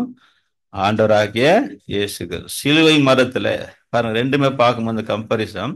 இங்க கூட ஒரு மரம் இல்லைங்களா, இங்க கூட ஒரு மரம், அதுல வைக்கப்பட்ட அந்த வெண்கல சர்பம் ஆண்டவராகிய இயேசு கிறிஸ்துவை குறிக்கும். அதான் நான் பார்க்கும்போது காப்பர் எதை ரெப்ரசன்ட் பண்ணு நம்ம டேபர்நாக்கிள்ல பார்த்தீங்கன்னா அது மனித சுபாவத்தை குறிக்கும். அதாவது இந்த முந்தின ஆதாம், அதுக்கு இயேசுனாரு ரெண்டாவது ஆதாமாக மரத்தில் என்ன பண்ணாரு? தூக்கப்பட்டார். இந்த தண்டனை ஆண்டவர் இயேசு கிறிஸ்து என்ன பண்ணாரு? பெற்றுக்கொண்டாரு. அப்ப இந்த இடத்துல இந்த ஆண்டவர் இயேசு கிறிஸ்துவை எந்த மிருகத்துக்கு ஒப்பிட்டு பேசப்பட்டிருக்குனாக்கா சர்பம். பிரியமானவர்களே, எப்பவுமே சர்பம் யாரை தான் குறிக்கும்? சாத்தானை தானே குறிக்கும் இல்லைங்களா? எப்பவுமே யாரை குறிக்கும்? ஏன்னா ஏதன் தோட்டத்தில் நாம் பார்க்கிறோம் இல்லைங்களா, ஏதன் தோட்டத்துல சாத்தான் யாருடைய மூலமா ஏவாளை வஞ்சித்தான்? சர்பம் இல்லைங்களா? தேவனாகிய கர்த்தர் உண்டாக்கின எல்லா ஜீவனை பார்க்கிலும் சர்பமானது தந்திரம் இல்லாத சர்பத்தின் மூலமாக தான் ஏவாளை அங்க வஞ்சித்ததை நம்ம பார்க்க போங்க. சர்பம் சாத்தானுடைய ஒரு கருவியாக அங்க பயன்பட்டு இருக்கு. அதனால சர்பம் பாவம் நாங்க சாத்தான் நினைச்சுக்காதீங்க. பாம்பு, அதனால பாம்பெல்லாம் நம்ம நாங்க சாத்தான பார்க்க கூடாது. ஆனா சாத்தானால பயன்படுத்தப்பட்டுக்கிற ஒரு கருவி. அந்த நம்ம பார்க்கும்போது அன்னைக்கு அந்நிய தெய்வங்கள் எல்லாம் நிறைய எதை வர்ஷிப் பண்ணுவாங்க. பாம்பு இல்லைங்களா, ஈஜிப்டு இல்லைங்களா, நம்ம இந்துஸ்ல கூட நிறைய பாம்புகளை கடவுளாகவும் கடவுளுக்கு ஒரு துணையாகவும் என்ன பண்ணியிருப்பாங்க? வச்சிருப்பாங்க. அவங்க கடவுளுங்கள்ல எல்லாருடைய இதுல என்ன இருக்கும்? பாம்பு இருக்கும். சிவா இருக்காருங்கன்னா அவருடைய கழுத்துலயே என்ன பண்ணியிருப்பாரு? போட்டிருப்பாரு. அதனால இது ஒரு சாத்தானுடைய ஒரு கருவியாக ஆரம்பத்துல என்ன பண்ணப்பட்டிருக்குது? பயன்படுத்தப்பட்டிருக்கு. அப்படி இருக்கும் போது இந்த இடத்துல நம்ம ஆண்டவராகிய இயேசு கிறிஸ்துக்கு இது எப்படி ஒப்பிடப்பட்டிருக்கு அப்படின்னாக்கா, பிரியமானவர்களே, ஆண்டவர் இயேசு கிறிஸ்து தேவ ஆட்டுக்குட்டி. அவரு ஒரு தேவ ஆட்டுக்குட்டியா இருக்கும்போது அவரை எப்படி இது கம்பேர் பண்ணாரு அப்படின்னு பார்க்கும்போது, பிரியமானவர்களே, அந்த ஸ்தானத்தை இயேசு என்ன பண்ணாரு? எடுத்துக்கொண்டார். அதாவது ஒரு பாவியுடைய ஸ்தானத்தை இயேசு கிறிஸ்து எடுத்துக்கொண்டாரு. இத 2 கொரிந்தியர் 5:21 நம்ம வாசிக்கலாம். 2 Corinthians 5th chapter verse 21 படி. நாம் அவருக்குள் தேவனுடைய நீதியாகும்படிக்கு பாவம் அறியாத அவரை நமக்காக பாவமாக்கினார். பாவம் அறியாத அவரை நமக்காக பாவமாக்கினார். நாம் தேவனுடைய நீதி ஆகும்படிக்கு தேவன் என்ன பண்ணிக்கிறாரு? பாவம் அறியாத அவரை நமக்காக பாவமாக்கி அந்த சின்னர்ஸ் பிளேஸ் இயேசு எடுத்துக்கொண்டது இங்க காட்டுது. யாருடைய எடுத்துக்கினாரு? ஒரு பாவிக்கு என்ன வந்தார்? அவரு ஒரு ரீப்ளேஸ்மெண்ட். ஆதாமுக்கு அந்த ரீப்ளேஸ்மெண்ட் அவர் அந்த எடுத்துக்கொண்டதுனால அது அவர் எது கம்பேர் பண்ணப்பட்டது? இப்போ பாவம் வெண்கல சர்பத்துக்கு இங்க ஒப்பிடப்பட்டது. இதை நோக்கி பார்க்கிறவங்களுக்கு என்ன கிடைக்கும்னாக்கா ஜீவன் கிடைக்கும். அப்ப எல்லா மனிதர்களும் யாரை நோக்கி பார்க்கணும்? ஆண்டவராகிய இயேசு நோக்கி பார்த்தால், அவரை விசுவாசித்து அவரை நோக்கி பார்க்கிறவங்களுக்கு என்ன கிடைக்கும்னா நித்திய ஜீவன் கிடைக்கும். ஏசாயா 45:22, ஐசாயா 45:22. பூமியின் எல்லை எங்கும் உள்ளவர்களே என்னை நோக்கி பாருங்கள். பூமியின் எல்லைகள் எல்லாம் உள்ளவர்களே என்னை நோக்கி பாருங்கள். அப்பொழுது ரட்சிக்கப்படுவீர்கள். எவ்வளவு பெரிய அருமையான ஒரு வார்த்தை இல்லைங்களா? அதுல இப்ப எல்லாரும் யார பார்க்கணுங்க? எல்லா மனிதனும் ஆண்டவராகிய இயேசுவை நோக்கி பார்த்தால்தான் அவனுக்கு என்ன கிடைக்கும்? மரணத்திலிருந்து ஜீவன் கிடைக்கும், நித்திய ஜீவன் கிடைக்கும். பார்த்துருக்கிறோமா? இப்ப நம்ம பார்த்துட்டு இருக்கிறோம். வரப்போற யுகத்துல என்ன சொல்ல வசனம்? பூமியில் உள்ள அனைவரும் என்ன செய்யணுமா? என்னை நோக்கி பாருங்கள் சொல்றாரு இல்லைங்களா? பூமியில் உள்ள அனைவரும் என்னை நோக்கி பாருங்கள், அப்போது ரட்சிக்கப்படுவீர்கள். நானே தேவன், வேறொருவர் இல்லை. அதான் பேதுருல வாசிக்கிற 1 பேதுரு அப்போஸ்தலர் 4:12 படிக்க வேண்டாம். ஒரு மனுஷன் ரட்சிக்கப்படணும்னா அதற்கு இயேசு என்ற நாமமே இல்லாமல் வேற நாமம் கொடுக்கப்படவில்லை என்று நம்பான். சரிங்களா அன்பான சகோதர சரியில்ல. அப்போ எப்படி இந்த வெண்கல சர்வம் மரத்துல தூக்கப்பட்டுச்சோ அதே போல ஆண்டவராகிய இயேசு கிறிஸ்துவும் சிலுவை மரத்துல நாங்க தூக்கப்பட்டதை காட்டுகிறது. யாரெல்லாம் ஆண்டவர் இயேசுவை நோக்கி பார்க்கிறாங்க, அவர் ரட்சகராக அவர் நோக்கி பார்க்கிறாங்க, அவர் நோக்கி பார்த்தா நமக்கு ரட்சிப்பு கிடைக்கும் அப்படின்னு யாரெல்லாம் இந்த விசுவாசத்தோடு அவரை பார்க்கிறாங்களோ அவங்களுக்கு என்ன கிடைக்கும்? ஜீவன் கிடைக்கும். சரிங்களா அன்பான சகோதர சரியில்லை. சரி, இப்போ இது அதோடைய ஒரு டைப் அண்ட் ஆன்டி டைப் நம்ம பார்க்கலாம். சரி அன்பான சகோதர சரியில்லை, இந்த வெண்கல சர்பத்துடைய ஒரு ஹிஸ்டரி நம்ம பார்க்கும்போது வண்ணாந்திரத்துல பார்த்தோம். அதுக்கு பிறகு வேற எங்கேயாவது இதை பத்தி இது திருப்பி எங்கேயாவது வந்திருக்கா? இந்த வெண்கல சர்பம் இந்த இஸ்ரேல் மக்கள் வண்ணாந்திரத்திலே அதோடைய இதை அங்க முடிச்சிட்டாங்களா அப்படின்னு பார்க்கும்போது திருப்பி எங்கேயாவது கொண்டு வந்துக்கிறாங்களா இந்த வெண்கல சர்பத்தை? ராஜாக்கள்ல ஒருத்தர் வெரி குட். சரிங்களா, இஸ்ரேல் மக்கள் வனாந்திரத்துல அங்கிருந்து என்ன பண்ணாங்க? இந்த வெண்கல சர்பத்தை கூடவே எடுத்துட்டு வந்துட்டு அதை ரொம்ப காலங்கள் வரைக்கும் என்ன செஞ்சிருந்தாங்க? ஒரு ஐடில் வர்ஷிப் பண்ணிட்டு. சரிங்களா அன்பான சகோதரர்களே, சரி இதே மாதிரி பிக்சர் நம்ம எங்கேயாவது சிம்பிள்ஸ் எங்கேயாவது பார்க்கலாமா? இந்த மாதிரி சிம்பிள்ஸ். வெரி குட் இல்லைங்களா? இது ஹாஸ்பிட்டல்ஸ்ல நம்ம என்ன செய்யறோம்? நம்ம பார்க்கணும். இந்த ரெண்டு சிம்பிள் இல்லைங்களா பிரியமானவர்களே? ஏன் இந்த மெடிக்கல் சிம்பிளா இன்னைக்கு இந்த சர்பம் இருக்கு இல்லைங்களா? இப்படி ரெண்டு சிம்பிள் இருக்கு.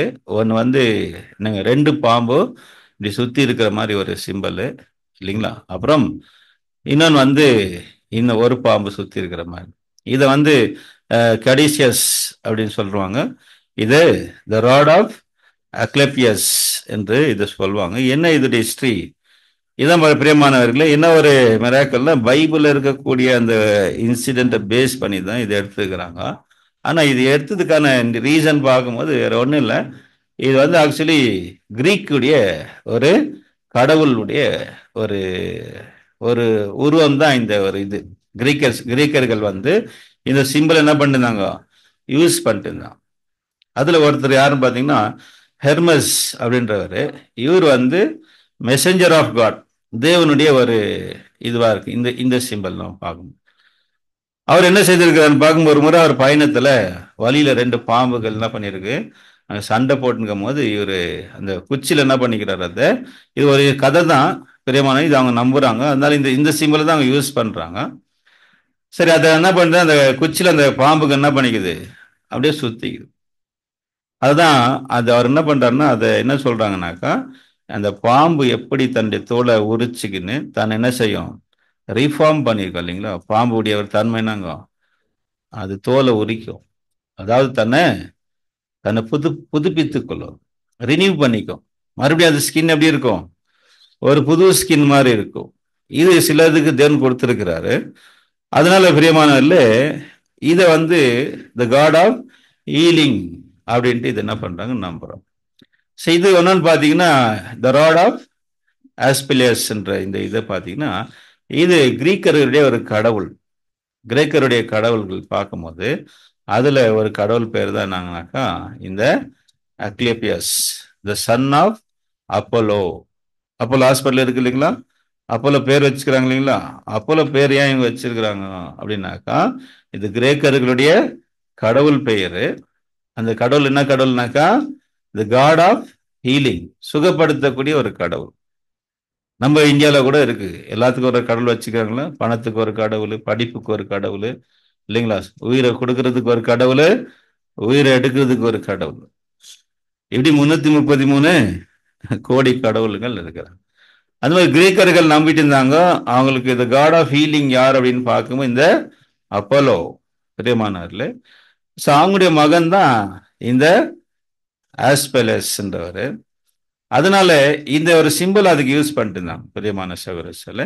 அது அப்படியே என்ன ஆயிடுச்சுன்னு பார்த்தீங்கன்னா அது அப்படியே இன்னைக்கு மெடிக்கல்ல அப்படியே இது என்ன பண்ணிட்டாங்க, ஒரு சிம்பிளா இன்னைக்கு கொண்டு வந்திருக்கிறது நம்ம என்ன செய்யறோம், ஒரு இன்ஃபர்மேஷன் நம்ம பார்க்கணும். சரி, இப்ப அடுத்து நம்ம பார்க்கும்போது இந்த வெண்கல சர்பம் மறுபடியும் நம்ம எங்க படிக்கலாம், எங்க இது காணுது, எங்க தெரியுது அப்படின்னு பார்க்கும்போது ராஜாக்களுடைய காலத்துல. எந்த ராஜாக்களுடைய காலத்துல? யாருன்னா சொல்றீங்களா? எசேக்கியா. பிரியமான சகோதரர்கள, எசேக்கியா நல்ல ராஜாவா கெட்ட ராஜாங்களா?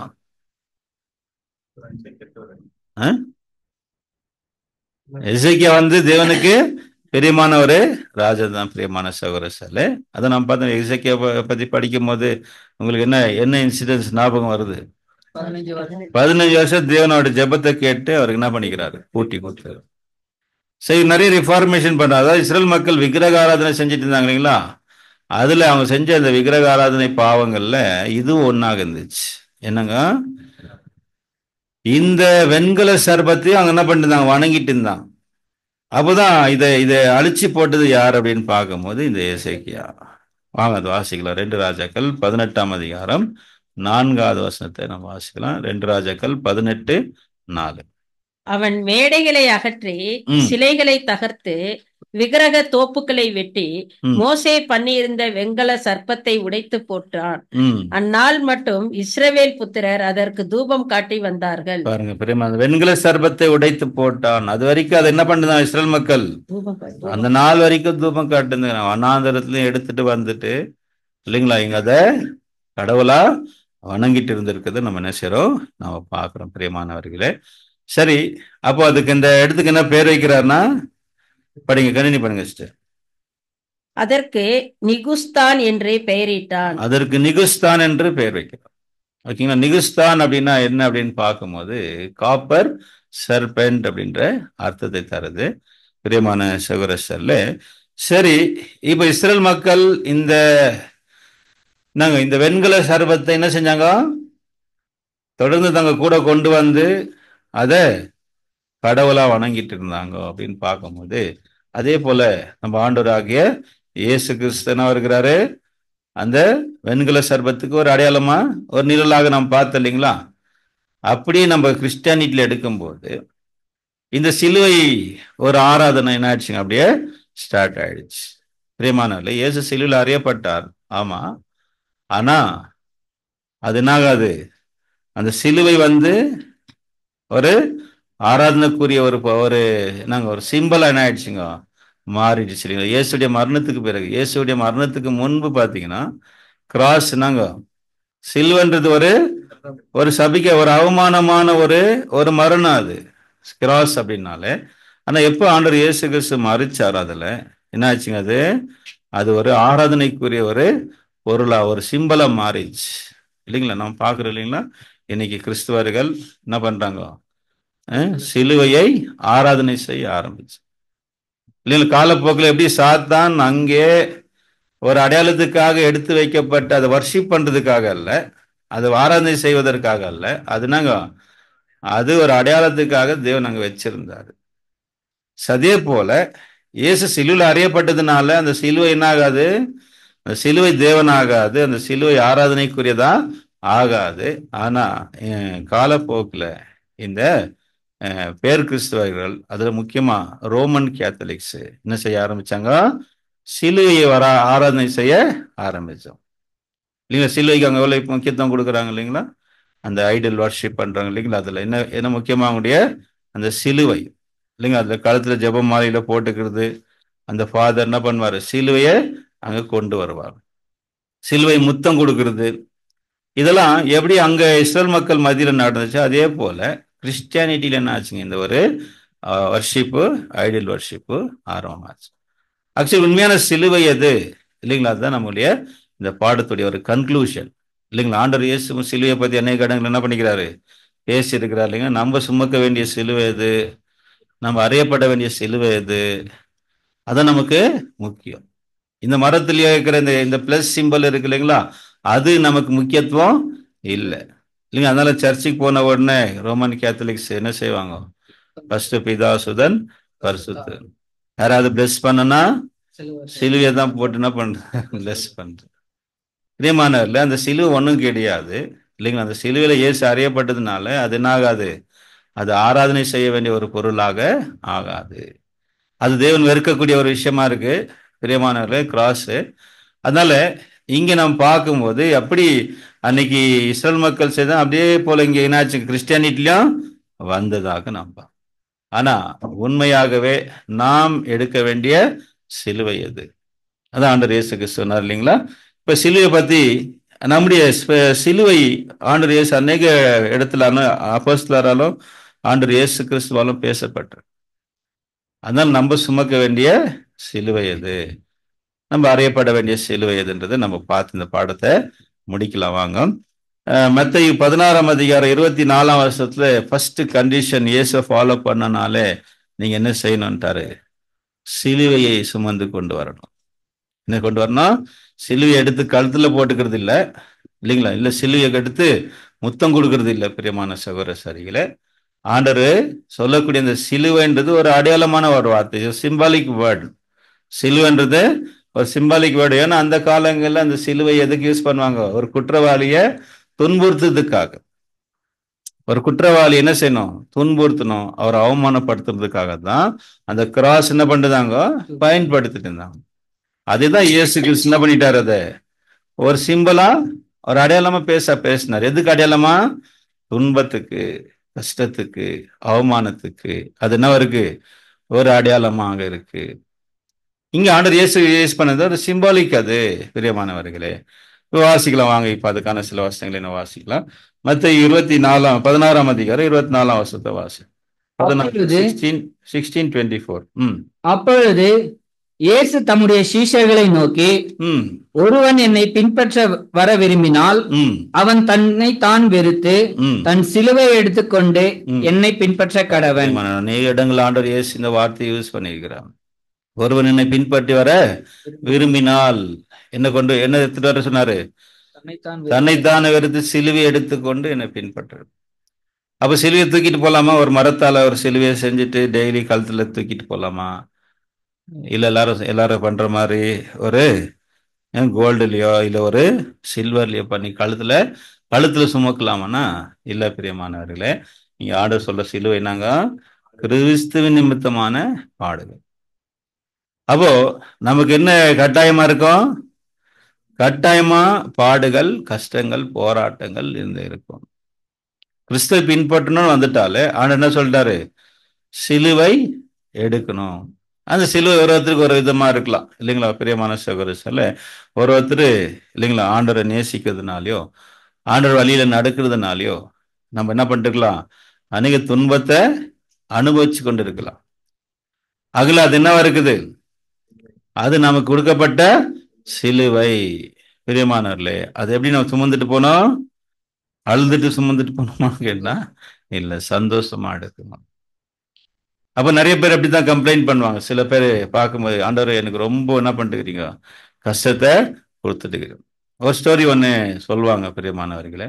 ஒரு மனுஷன் எப்ப பாரு ஆண்டர்கிட்ட போயிட்டு முறுமுறுத்துனே இருப்பார். ஆண்டவர் எனக்கு தான் ரொம்ப பாரத்தை கொடுத்துட்டுக்கிறீங்க, எனக்கு பாரமான செல்வியை கொடுத்துட்டுக்கிறீங்க அப்படின்ட்டு எப்பவுமே முறுமுறுத்துட்டே இருப்பார். சரி, ஆண்டவர் சரிப்பா நீ வா. ஒரு கதை தான் இது. ஏன்னா கதை நல்லா இருக்கு, ரொம்ப இஷ்டம் இல்லைங்களா?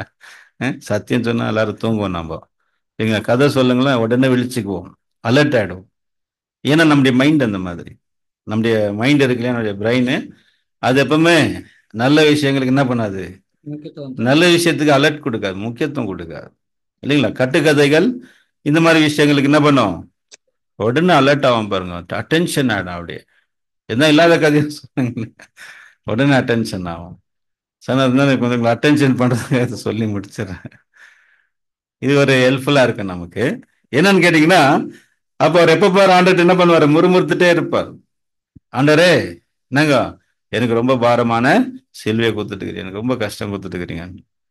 சரி, ஆண்டவர் வாப்ப உன்னை கூட்டின்னு போயிட்டு ஒரு இடத்துல நிறைய சிலுவை இருக்கு, உனக்கு பிடிச்சமான சிலுவை எடுத்துக்கோ.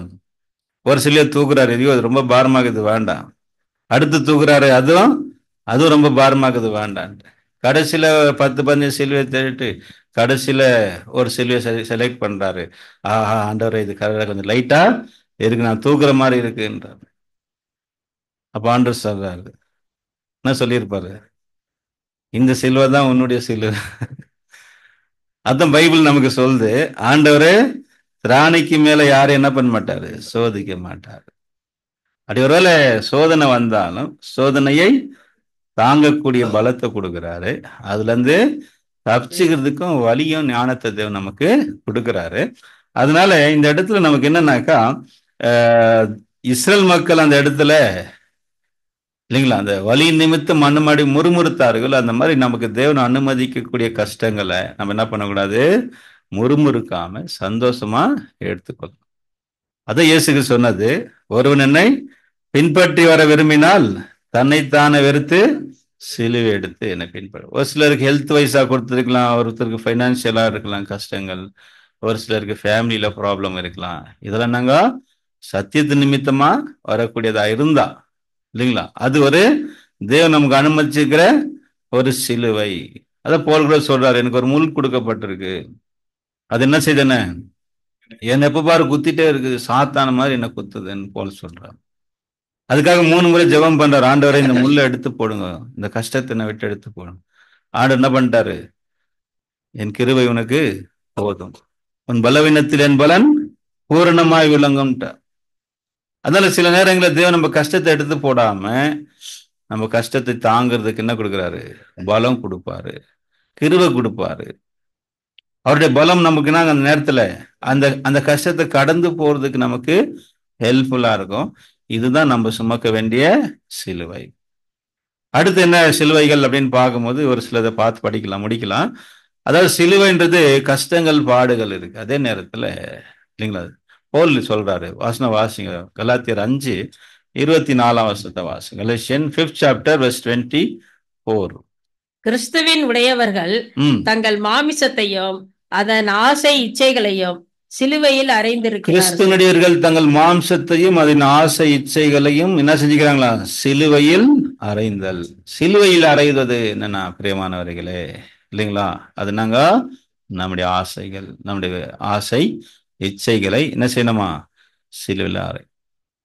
பிரியமானவர்கள், பாவமான ஆசைகள் மாத்திரம் இல்லை, சில நேரங்கள்ல பாவம் இல்லாத நேர்மையான ஆசைகள் கூட நமக்கு இருக்கலாம் இல்லைங்களா. ஒரு சில நேரங்கள் என்ன இருக்கும், நமக்கு ஒரு நேர்மையான ஆசை இல்லைங்க, அது பாவம் இல்லை பிரதர் அப்படின்னா, அது கூட சில நேரங்களில் கிறிஸ்துவுக்காக நம்ம என்ன பண்ண வேண்டியதா இருக்கும், சிலுவையில அறைய வேண்டியதா இருக்கும்.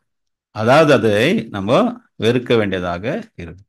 அதான் போலிங்க சொல்றாரு, யாரெல்லாம் கிறிஸ்துவனியர்களா இருப்பாங்களோ அவங்க என்ன செய்வாங்க, அப்ப அவங்களோட விருப்பம் என்னவா இருக்கும், அவனுடைய விருப்பம் ஒன்னே ஒண்ணுதான், அவருடைய சிலுவை தான் அவங்களுக்கு இருக்கும். 1 கொரிந்தியர் 2:2 வாசிக்கலாம். 2 கொரிந்தியர் 2:2 வாசிக்கும் போது இயேசு கிறிஸ்துவை சிலுவையில் அறையப்பட்ட அவரே அன்றி வேற ஒன்றையும் உங்களுக்குள்ளே அறிவியாதிருக்க தீர்மானித்திருந்தேன். பாத்தீங்களா, சிலுவையில் அறையப்பட்ட அவரே அன்றி வேற ஒன்றையும் நீங்கள் அறியாதிருக்க தீர்மானித்தேன். இன்னொரு வசனம் படிக்கலாம், கலாத்தியர் 6, கலாத்தியர் 6:14 வாசி. நானும் உம்முடைய கர்த்தராகிய இயேசு கிறிஸ்துவின் சிலுவையை குறித்தே அல்லாமல் வேறொன்றும் குறித்து மேன்மை பாராட்ட இருப்பேனாக. பாருங்க பெரியமான, இந்த வருஷத்துக்கான விளக்கத்தை சொல்லுங்க.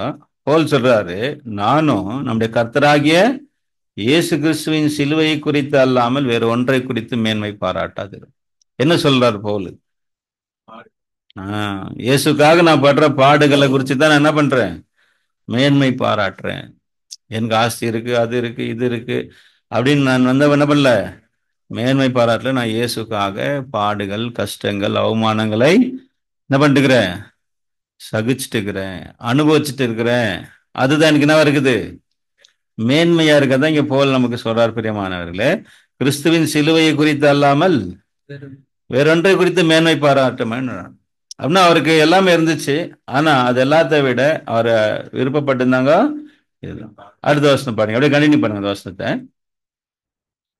அவரால் உலகம் எனக்கு சிலுவர் அறை உண்டாக்கிறது, சிலுவையில் அறை உண்டு இருக்கு, நானும் உலகத்திற்கு சிலுவை அறையில் உண்டிருக்கிறேன். பாருங்க பிரியமானவர்களே, இதுதான் நம்முடைய ஒரு பாடத்துடைய ஒரு கன்க்ளூஷன்.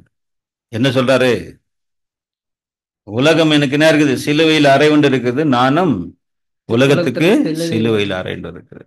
இதுதான் நம்முடைய பாடத்துடைய ஒரு கன்க்ளூஷன். பிரியமான சகோதரர்ல, இஸ்ரேல் மக்கள் வெண்கல சர்பத்தை என்ன பண்ணாங்க, அது அங்க ஒரு அடையாளமா கொடுக்கப்பட்டது. அதை என்ன பண்ணாங்க, அங்க ஆராதனை செய்ய ஆரம்பிச்சார்கள். அதே போல கிறிஸ்துவர்கள் நாங்க சிலுவையில் அறியப்பட்ட இயேசு கிறிஸ்துவ அந்த உருவத்தை சிலுவையை ஒரு ஆராதனைக்குரியதான் அவங்க கொண்டு வந்தாங்க. ஆனா உண்மையான சிலுவை எது அப்படின்னு பார்க்கும்போது கிறிஸ்துவுக்காக நம்ம படக்கூட பாடுகளை குறிக்குது, அவமானங்களை குறிக்குது.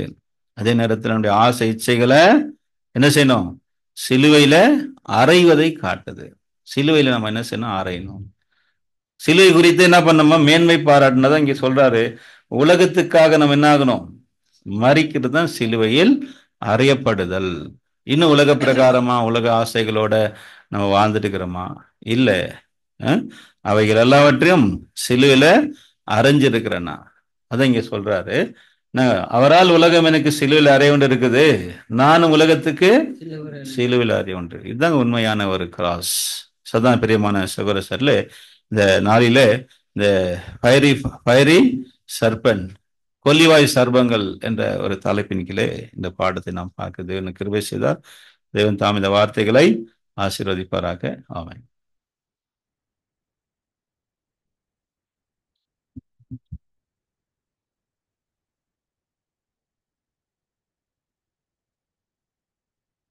கட் பண்ணி